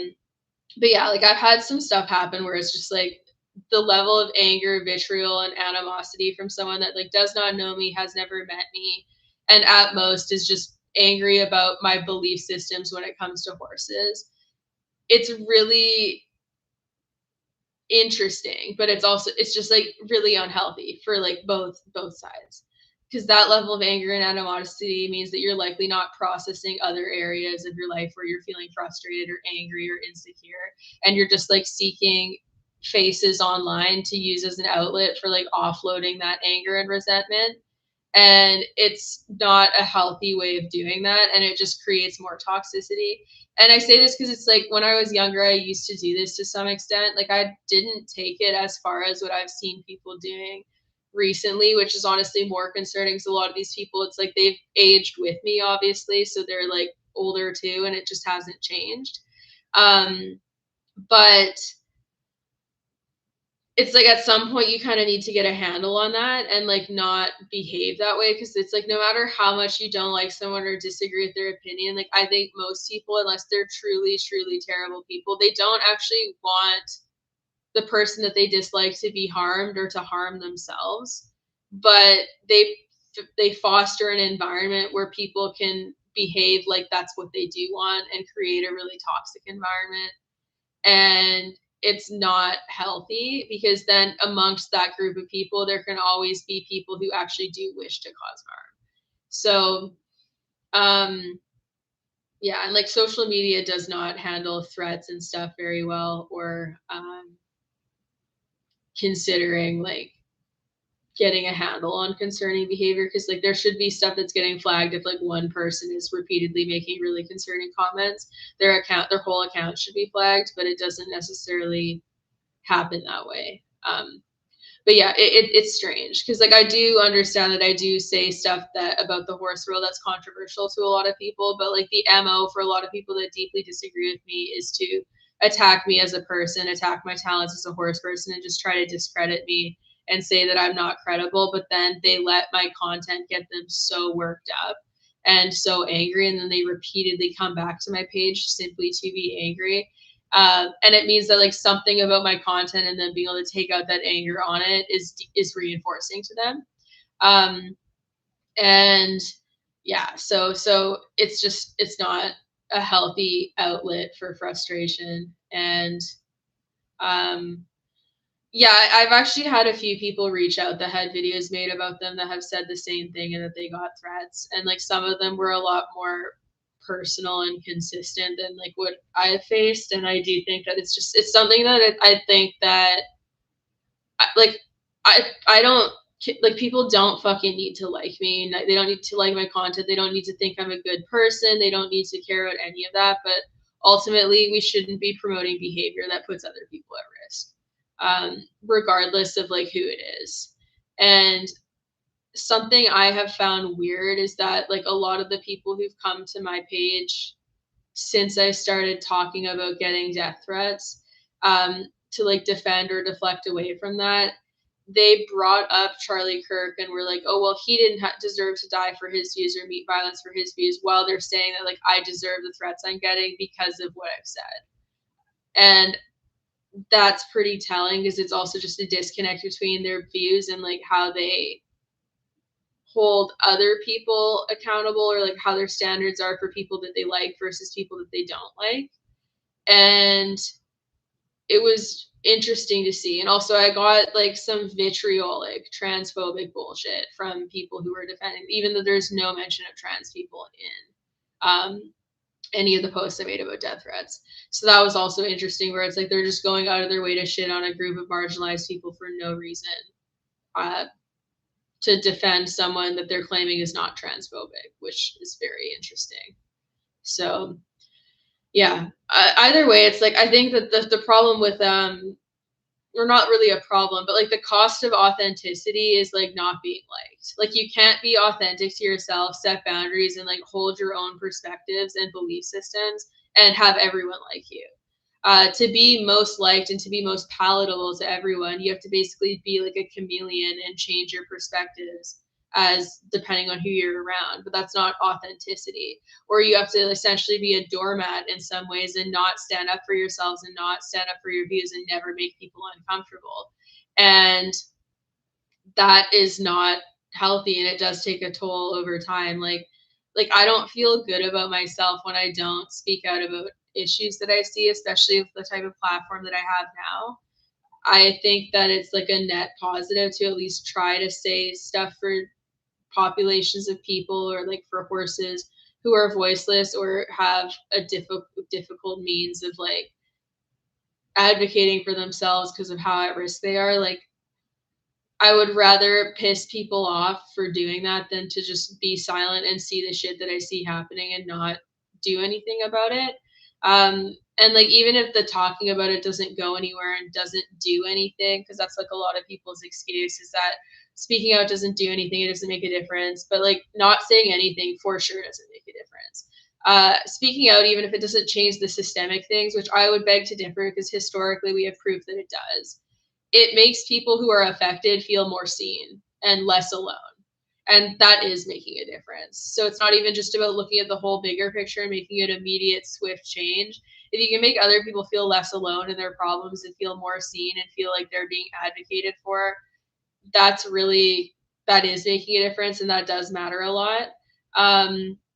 And I wish that more people would see that, because like I think that we should just be more open to the idea of just like saying things to make people feel seen and heard. But thank you, Sugar and Spice. I try not to be cruel. Like, I mean, I am still a person, and I've been snappy when I get pissed off sometimes, especially when it's in writing. That's when it can come across the worst. So it's like, I'm not a perfect person, but I do try to not fucking be deliberately nasty or resort to personal attacks. Like, I think criticizing actions is fair because it leaves the door open for people to change those actions if they feel like they're not reflective of their character. But like, I try not to say mean things or promote mean things or promote like personal ad hominem attacks, because it also destroys any meaningful argument that people have. And it, like, if there is something to actually take issue with someone's behavior, you should need to be saying low blow personal attacks and just like kind of taking the easy way out. But yeah, it's definitely a process, especially like, I think the other thing too is when you're like online and you're being attacked left and right from multiple directions, or if you're dealing with your real life stuff day to day, sometimes comments don't always come across like how they should, or you'll be more reactionary one day. But I've really tried to work on not engaging in a way that's like missing the actual point of what the issue is, and not promoting personal attacks. Because like, anything appearance based or just that's like serving the person, just trying to hurt someone's feelings, like, I don't see the point in that. Like, we shouldn't need to try to decimate someone and impact their self-esteem to get a point across if the issue at hand is like their actions or their behavior. But yeah, fortunately, like, the number of threats I've been getting have died down. So I'm wondering if YouTube either banned the accounts or if they were held accountable in some capacity and that's why it stopped, or if it's just like a lapse before it restarts again. Because there was times where it's like it would go quiet for a little bit and then I would get more. So I'm not going to assume that it's done yet, but it has quieted down regardless of what the cause of that might be. Which is good, because yeah, like, I think one thing people don't realize too is when you're living and you're like around other people and operating around other people, like, getting threats like that, especially towards animals, is alarming to people like that are around you. So it doesn't even just impact me, which was one of the other frustrating things too, where it's like dragging other people in my life into a mess that I never even asked to be part of. So yeah, like, I also just like, I'm trying to think of a way to word this. Like, I think when we're looking at like welfare advocacy, it's important to look at like the topics at which people talk about. Because when we pick specific people that are like high profile and getting a lot of attention, I do think that a large part of that is related to getting more content and like getting more views and creating controversy for getting views by singling out specific people with specific fan bases. Whereas when you're going against like a corporate entity, it's a little bit less personal. But like, this is like, I can see certain criticisms for certain people. Like with, I haven't even watched any of the videos about this Esme that she's done, but I have noticed how she's deeply connected to like FEI and like big horse expos and competitions, and she's clearly being paid to promote them. I would assume, because I highly doubt she would do all that for free, as she shouldn't. She should get paid for her time. And I don't personally agree with that, because yes, I would view that as selling out a little bit. However, like, she's not the problem. They're just using her as like a prop, basically, to perpetuate the hold that the overall system of the competitive horse world is running. And she's like one of many people that they're using to do that for optics and media purposes. Um, so for, and like as far as I've seen with her, like she does come across as like a pretty nice person who doesn't try to be nasty to people. Don't necessarily agree with, yeah, the equipment that she uses and stuff, or like who she's necessarily working with all the time, but like there are so many people who are actually like directly involved in major scandals and like perpetuating an overall system, and I wouldn't view her as one of them in the same way. But yeah, they have your own thoughts about day by day. But 3 years ago, they posted a video that said it said it exactly as it is about Raleigh, about her getting more views for the hate/drama videos. So it's an incentive.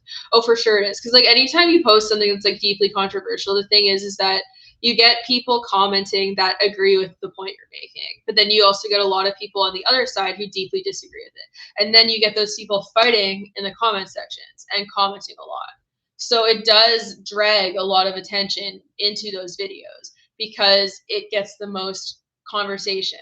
And then the problem is that there's also a lot of people who don't want to see those videos. So then they might comment and they go, "This is stupid. I don't want to see it." But then that gets those videos recommended more. Whereas if more people commented and gave the attention to videos that are not doing that, then those videos would be more likely to get boosted. But they never get the same amount of remarks because there's not people fighting on either side. And like overall, it's like all the problems that we're talking about, they're an indicator of an underlying system, and I think that people need to start making the connections between how these systems intersect, which is ultimately why I get political, like people love to say, because horse advocacy is political. So there, like, politics play into the horse world, and when we're looking at the competitive horse sports, if you look at the demographic of people who are competing at the top levels and have the most access, they're also supported by other political systems that deserve criticism. So all of these things are interconnected, and to really like actually start to get a handle on the issue, we need to look at how they all contribute to create the problem instead of viewing it as like separate, because you don't get these mindsets and attitudes without creating them through other systems. And like that's also why I talk about politics, because for like someone like, obviously the most recent political video of mine that has like gotten the most attention was the Charlie Kirk one, but it's like he's a product of the system. He is a product of a system that is basically creating community by mutual hatred of marginalized people and using religion as a weapon to build community and let people attack people that they don't like and who make them feel uncomfortable under the guise of it being godly. And that's something I also deeply disagree with. I think it's leveraging what could otherwise be a good thing to create division and hatred, and focus on problems that aren't really the biggest issues at all. Like, pisses me off so much anytime I hear anyone fucking bring up trans people, because it's like, shut the fuck up. They're not causing any of your problems. Shut the fuck up. Leave them alone. Mind your own fucking business. If you're this hateful, none of them want to be friends with you anyways. You don't have to fucking keep talking about it. Like, holy shit. Every fucking transphobe I have ever met in my life does not fucking interact with trans people. All they do is bitch about them, and they look up posts about them, and they get all this shit about trans people on their fucking algorithm, because all they do is bitch about trans people with their friends. And that's why they see it so much. But they're never fucking actually interacting with them or interacting with them in any capacity. Pisses me off so much. It's like, just shut the fuck up and mind your own business. So that's also why I use my platform the way that I do too, because it's like, I'd rather make marginalized people comfortable on my platform than make people who actively use their time to hate marginalized people feel like I'm one of them. I want to make it very fucking clear that I'm not. Which is also this sweater is like ironic. Like I do not fucking care if you're a virgin. I am not. That's why this is a funny sweater to wear. It's actually Nick's sweater, but I think it's funny. So it's not like religiously motivated at all or anything. I just wear it as a bit. But yeah, so anyways, it's just everything's connected. All these systems are connected, and yeah, AI also sucks. AI art's fucking terrible. It's also just stealing from other artists. Like if you're gonna use AI, it's like use it to like offload your work for things that you have to do, like getting a contract template or something, and you should still use it sparingly or not at all. But it's like AI art looks like shit. It's stealing from other artists, and it's just like so much less unique and fun. Like just commission an artist, you know? And yeah, I also had recently someone said that my photo comparison of Milo was AI. So it's also pissing me off because now people who don't want to believe what they see, they say that it's AI, but then the same types of people, when they want to believe that something isn't AI, they'll be like, no, it's not, even when it is. So really frustrating because yeah, it's making it really easy to fucking make bullshit things about people and like create fake evidence. Like I follow a lot of Black creators, and there's a bunch of them that are super concerned about how good AI has gotten because it makes it so that, like, for crime, like when people want to be like frame other people for crime and basically put people in prison that don't deserve to be there, or like over, like basically what we saw with George Floyd and like so many people before and after that, right?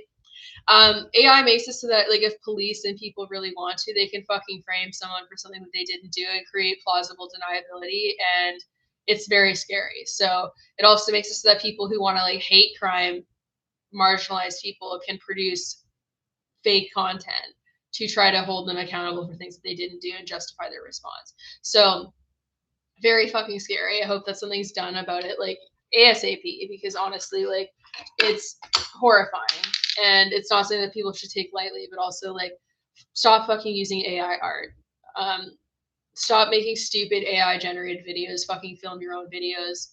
I hate AI generated shit that's just like nature. They just take like an actual nature image and they try to make it look more natural and like better. Pisses me off. Fucking go. The point in nature is that it's imperfect and beautiful. Stop fucking using AI to like by killing nature in the process to make shit about nature that you could literally just go and get in nature. Oh, it makes me fucking insane.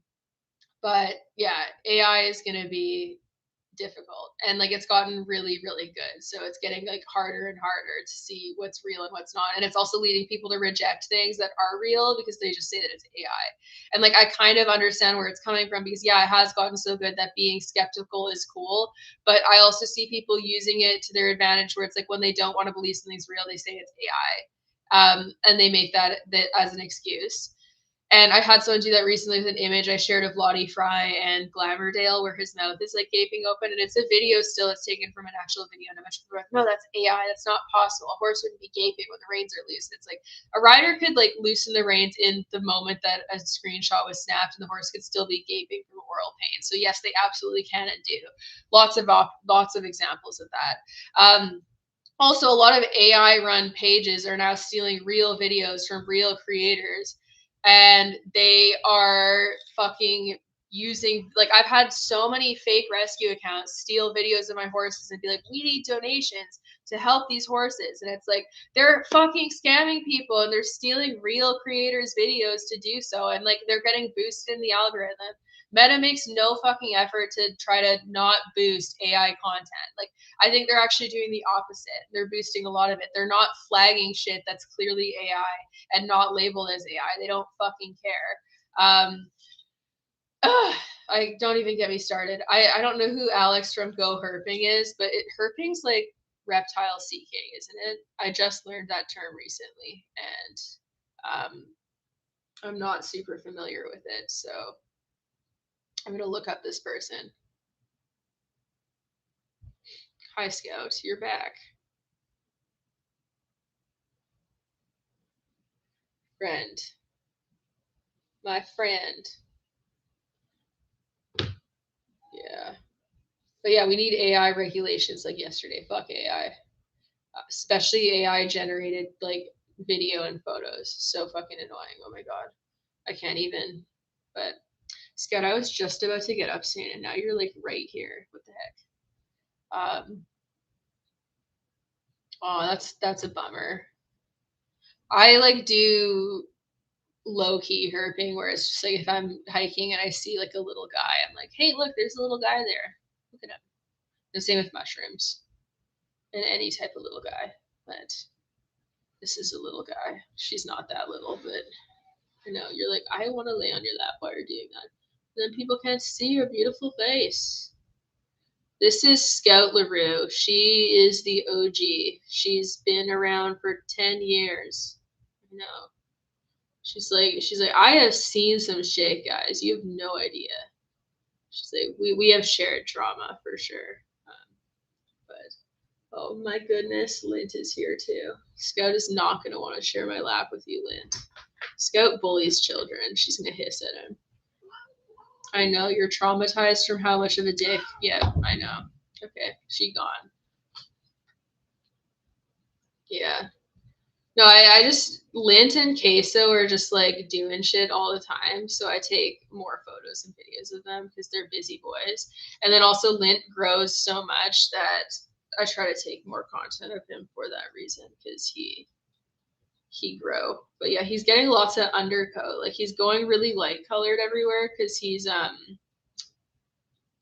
shedding out. You're gonna show them your ugly pantsless legs. Yeah, your ugly legs. I know you need pants. Yeah, Queso is just like an especially chaotic asshole of a baby. Like he was so annoying. He needed like I should have adopted 2 kittens. I'm glad that I didn't because if I had I would have 5 cats, or I would have had to here I'll make a lap for you, or I would have had to get rid of Lint, or not like get rid of sounds bad, but I would have had to adopt him out, which would have been impossible. So I probably would have had 5 cats. What are you trying to do? I don't know what you want. Like where are you trying to go? It's like I don't know. Yeah, his coat's growing in like all this really light gray hair, which I think is gonna be his undercoat. And I don't really know what he's gonna look like when he's full grown. Um, do you think Raleigh is gonna drop the situation and just leave it alone? LOL. I also don't understand her motivation for not just apologizing after realizing it wasn't you. I think she might just not talk about it again. I do not expect to ever get an apology because I feel like with how far it's gone on, for her to apologize would open her up to like a lot of criticism, and I don't think she's going to want to deal with that because it's going to just be so much backlash if she were to admit that. So I think she'll probably just quietly move on from it as if it didn't happen. And yeah, so I never expected to get an apology, just to make that clear, because with how far she's committed to making me the villain here, like I have to remain the villain, or she has to then basically have a rebound effect where a lot of anger is going to cut. Like some people would still for sure defend it, but like it would just be a lot coming back at her if she were to admit to that now, and that would be it would be like a bad look for her. So I don't see that happening. um I do still periodically get people saying that I should apologize though. I got one the other day and was like, they're like, you should apologize, and I'm like, no. Like one thing I cannot make clearer is like, this is not the first time I've had someone basically try to like emotionally abuse and coerce me into apologizing for something that I didn't do. The last time it happened, I ended a relationship over it because I was like, no, I'm not going to apologize for something I didn't do. And like, that's insane that you're trying to make me do that and just basically make me bend to your will for your own benefit. So I was like, no, I'm not going to do that. And like, it is a hill I'll die on. Like, I'm not going to apologize for something that I didn't do.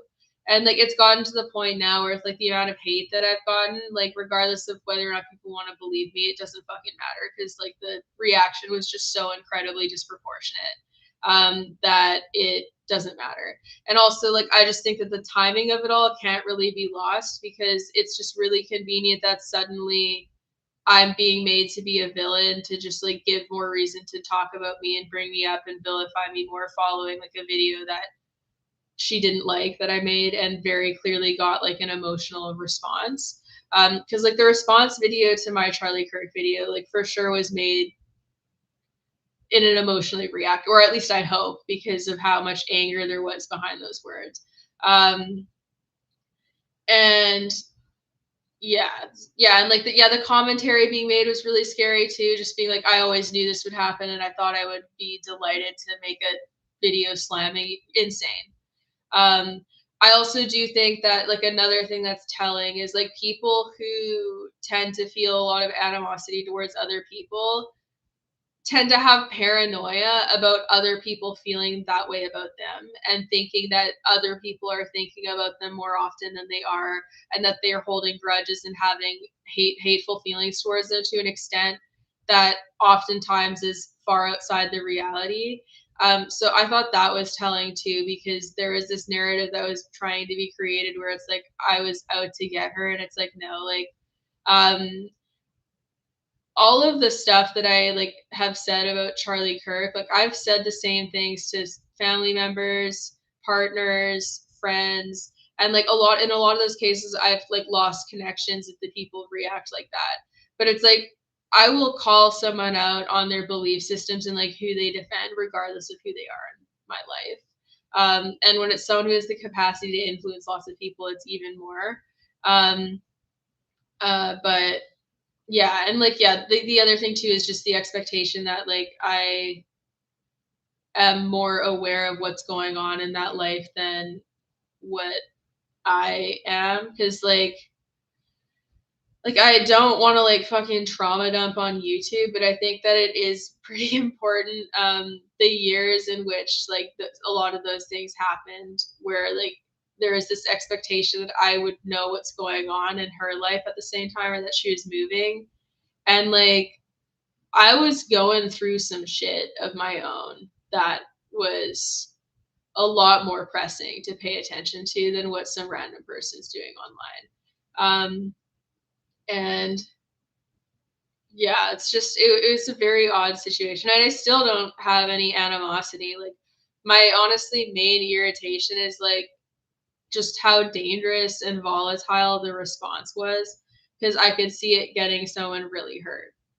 And that someone's not going to be me because I'm not an at risk. It doesn't mean it was enjoyable to have that happen, by no means. It doesn't mean it wasn't stressful. It doesn't mean it was fun. But directed at the wrong person, or someone who just cannot handle that at whatever point in their life they're in, like it has the potential to be incredibly disastrous. So that like if there's one takeaway anyone can have from this, it's that it's like it doesn't like don't get so sucked into like any creator's content that you're willing to go and like try to deeply cause emotional harm to people that they don't like, because I highly doubt any, like even the people who left the death threats. I think if something had actually happened to me, I think it would end up being like a child behind the screen that's going, "Oh shit, oh shit," um, and they'd be like, "This is not what," and then they'd have to fucking live with that for the rest of their life. And I don't think people have the like they just think that nothing bad is ever going to happen and they can get away with these things and that it's going to be fine and there's no concern. But it's fine until it isn't, you know, like you can get away with stuff like that until you can't, until it actually causes a lasting problem, until you target the wrong person and they hurt themselves.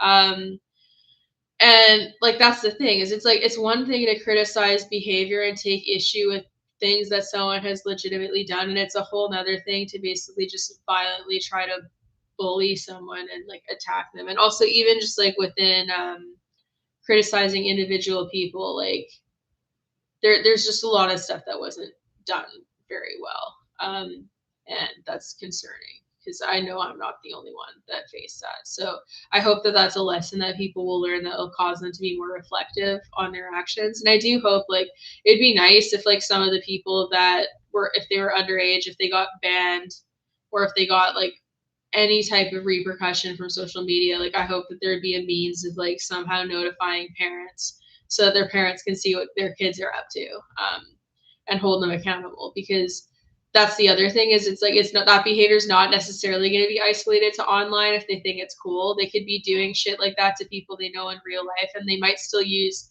the internet to do that. But it's like if they're capable of that, it has the potential to hurt more people than just random people that they're interacting with online. So it's just something to be really conscious of, because it's like one of those things where it's like, yeah, it seems like not a big deal until something happens. And there's just this assumption that it's like not going to go anywhere and that they're just words. But a lot of times it's not just words. So we have to be careful with how we talk. And also, I think especially anytime someone is producing content to cater to a primarily underage audience or like very young audience, we have to be even more careful because they are more likely to be influenced. That's also why I've kind of curated my content to be more adult friendly than kid friendly. Like I have a very, very small underage audience for that reason, because I don't want the responsibility of like influencing children. And also a lot of the topics that I cover are too complex for a lot of kids to understand. Um, but yeah, and like also vetting what you're told instead of just running with what someone online tells you is important too, which I encourage people to do with my content too, which is why I leave sources and citations and like give evidence, because like I don't expect people to just believe me because I'm the one that said it. It's a very unhealthy thing to do. You should critically think for yourself and not just run with what someone tells you. It's a good thing. Um, and yeah, should be monitoring what kids are doing online as well, because it's like kids don't really necessarily consider like the end impact of what they're doing, and it can end up getting them in a lot of trouble. Um, and oh my God, Lynn, you're so cute, but I have to get up in a sec. I'm staying longer just because of the cats, man. The cats. Yeah. No, there never was any evidence. Like that's the other frustrating thing is for me, like I, especially when it's pertaining to like my career and my job and like how I operate as an equine behavior consultant, like I do take that stuff seriously. And like if I had done anything like that to step in or whatever, like I wouldn't do it and then lie about it, especially like online and in writing. It's just like, yeah. And then also the get came. This is something that I haven't really gone into, but with the grifting and the mutual aid thing and the mocking me for like not having a job, like when I actually work very hard and I'm running a company and I train and stuff, and I try to offer a lot of free content and stuff so that people can access learning materials for free. Um, but that whole narrative where people are really fucking nasty about people seeking mutual aid is really harmful. And it oftentimes stems from like a background of like this belief system where people shouldn't just have their needs met, and they should have to work for what, because like not to bring up Charlie Kirk again, but also to bring him up, there is a debate that he posted where someone asked him about providing kids with free school lunches, and his response was that no, they shouldn't get free school lunches, their parents should just get a job. And like on my end, even if the parent, like the assumption there is that the parents are just lazy and are not working hard enough, which is largely not true. They're just not being paid enough for the jobs that they do, and the cost of living has exploded. But even if we're going to pretend that some people are just so lazy that they don't want to fucking feed their own children, why should the kids be punished for that? You know? Why should the kids be punished for what their parents can or can't afford or what they choose not to afford? That's not a reason not to feed children. So there's this mindset around mutual aid that oftentimes stems from people who are like from hyper conservative, very right wing backgrounds, where it's like this pull up your bootstraps idea, like mentality, where it's no one's job to help anyone, and like where they're being nasty and awful to people for asking for help in situations where they're not even expected to provide help. They're not going to, but they're mad about other people being willing to help other people. And they try to get involved and shut that shit down just because they're fucking pissed off about someone seeking help. And like again, you don't have to agree with it, but this idea that mutual aid is the worst thing ever and that it's horrible to ask for help where you need it is stupid. I recently did another GoFundMe for my brother who needs help with legal fees because he's leaving an abusive relationship, and like I'm in one of the police files for this situation because his wife punched me in the back of the head and also like hurt their baby. Like there's a police file with hospital records because she was holding their baby so tightly to try to like leave and drive drunk with him, that she bruised him. And there is like one point on that particular night that the police files on where I was up in my room and I'd gotten him away from her and I was holding him and he was like only 5 months old, like very young little guy, right? And she grabs his arm and she's like pulling on his arm like really hard, and it was to the point where I ended up having to let go because I was like, she's gonna dislocate his arm. And that's like one moment of many, many other times. But the point being is like there was a lot of shit that I was dealing with at different points in my life. And there was some times where I desperately needed help with things.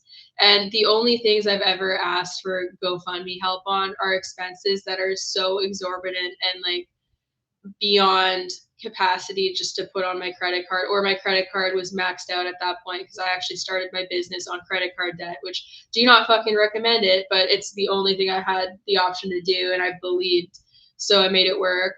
But it was situations like in my mom's case, my mom has had her savings depleted trying to help with all of these traumas and shit that my family has faced and these horrible situations that we've gone through, and also having all of her money embezzled. And then it's like when she's finally starting to get on her feet, her horse now has a $13,000 vet bill.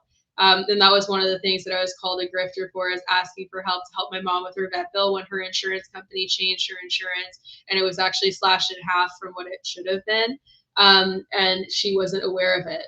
So it was like trying to help her for one of them. And then the other stuff was I did a fundraiser for when I was going to Kentucky with George, my old horse, in 2019, and like bone chip removal because I'd gotten him off the racetrack and he'd previously passed an external vet check and he had a chip and an x-ray that said it was like attached, and another vet looked at the x-ray, like my vet, and he's like, it's actually not attached, it's directly in the joint, and then it needed to get removed. So then I had this horse that I'm now suddenly having to do this expensive surgery with. And in hindsight, it was like a huge mistake to get that horse. 100%, big mistake. But also to not get him would be to be giving a horse back that has 2 hind slab fractures and a bone chip and needs surgery. And it's like an expensive surgery that's likely not going to be done, and then he's not going to heal as well. So then at that point, I was already invested and I wanted to help him, but I didn't have the financial means to do so right at that point. So I, again, crowdfunded half of the cost of his surgery. And in all of these cases, the funny thing is, it's like I've never, ever met my goal on any of these GoFundMes. So this idea that I don't pay for my animals just is not true because the primary cost behind it has always been funded by me.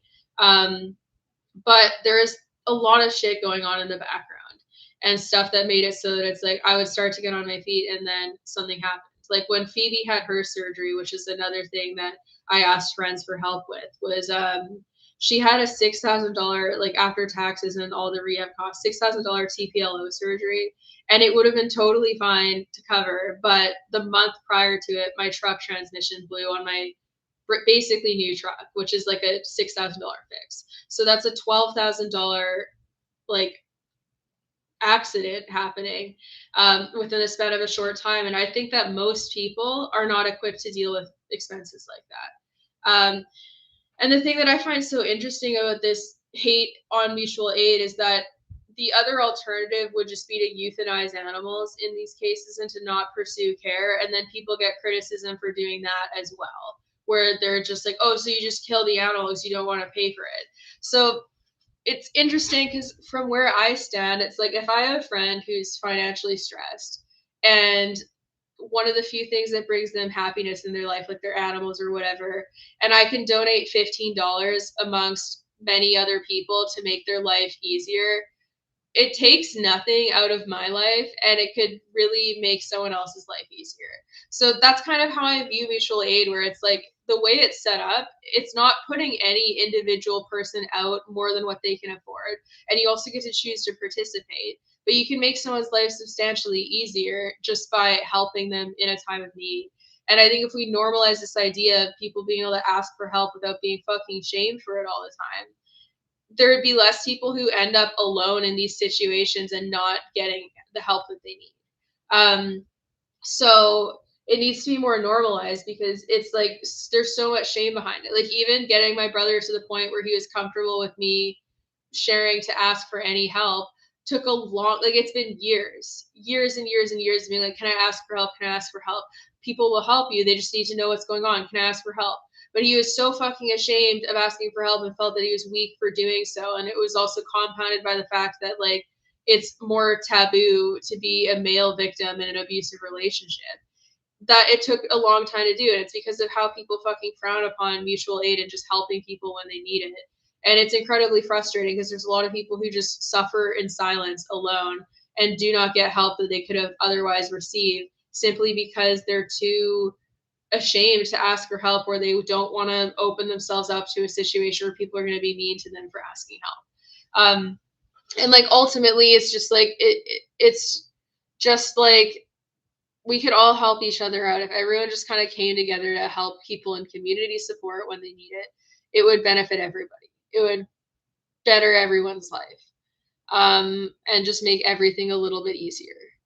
But there's this weird attitude, and it's a capitalistic attitude because this idea of needing help and securing help being shameful means that people put themselves into debt and they benefit the overall capital and the people who are at the top. But it's something that I'm never going to shame people for because like like a health problem too, it's like you need to get the money like secured right away. It's not something that you can slowly build money for, and it's like you need to just deal with it.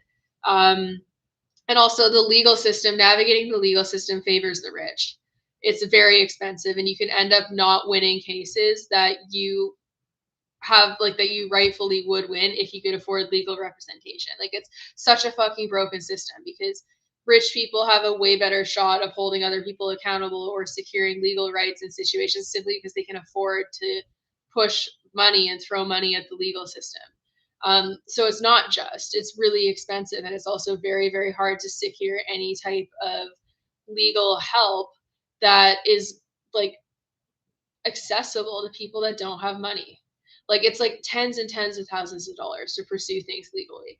And then with vet bills, it's just like, yeah, shit happens. Shit happens. If one of my friends was like, hey, can I borrow $50? I'm in a bad place. No problem. So long as I have money in my bank account, I'll fucking send it to you. But consistently, the most generous people that I encounter are the people who have the least. There's a lot of people who have the means to help a lot of people that are honestly just dicks about it, that frown upon it and view it as a weakness to ask for help and just look at people who lack money and go, these people are just poor. They're just not working hard enough. They just don't have a job. And it's just steeped in fucking elitist rhetoric. And like the ironic thing here too is like you want to know who helps me. Like this is the third annual year, myself and another friend of mine, we go and we take clothes, especially socks and gloves and jackets, and then like hot coffee and snacks down to people in need on the downtown east side, which is just it's an area of Vancouver that's very implicated by drug problems, and there's a lot of homelessness, extreme poverty. So we've done, this is gonna be the third year in a row. Consistently, the people who give us the most stuff are people who don't necessarily have lots of stuff. And they're the ones who are donating money or buying things or sharing their, like giving their hand-me-downs and getting stuff together and just helping more. It's usually the people who have the least to give that get together to do it. And it's just very telling because the most generous people I know are people who don't tend to have a lot. And there are definitely people who have lots that are still super generous. But yeah, everyone deserves to be fed. Everyone deserves to be warm. Everyone deserves to have shelter. I talked about this in one of my last lives, and it's more expensive to police homelessness than it is to just feed and house people. Yet we leave them on the streets and we create a problem where people are just like looking at them with contempt and super angry and mad about how dirty things are and stuff, and like needles being left out. And it's such an avoidable issue if they were just fucking housed, if they were actually giving access to resources that would help people get clean.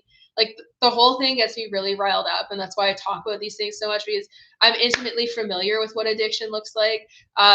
And like when you actually go and you're immersed with these types of people and you talk to these people and you see what they're going through and you see what led them to be there, it's really fucking hard to have the mindset of, oh, just get a job, just go get sober and get a job. It's like, it's such a privileged take for anyone to say that. And it makes me so angry. And yes, don't even get me started on anti-homelessness architecture. It makes me want to fucking scream. It makes me so mad.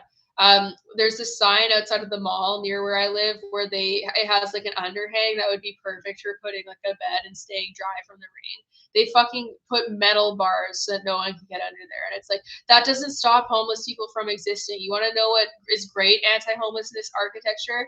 Fucking housing them, giving them somewhere to live. There's so many empty houses in the area. There's more houses than there are homeless people. It makes me so mad. But anyways, I gotta go do horse chores, so I'm gonna dip out. But I'm going to be posting like a clothing drive, like fundraiser type thing. Like obviously bringing clothing in is more accessible for people who live locally to me, because it like shipping in used items is hard if you're not from area. But the most common items we need to take down are gloves and socks. And like so we need like a lot of socks because it's so damp here all winter that like if their socks get wet, they basically do not dry. Like it's very hard to dry them. So like socks, gloves, sanitary products like we don't need period products because I have someone who donates them every time and she has tons. But like hand sanitizer, tarps, rain jackets, winter jackets, blankets, but gloves and socks are the most consistently requested item that we have. So if anyone is in the general vicinity of British Columbia and has extra socks or gloves that they want to do, or if you want to buy some, or if you want to donate funds for us to go and thrift them, that's what we're looking for. And we're probably going to go down in like January or February to take all this stuff down. And then we also get coffee and snacks and hot chocolate and snacks.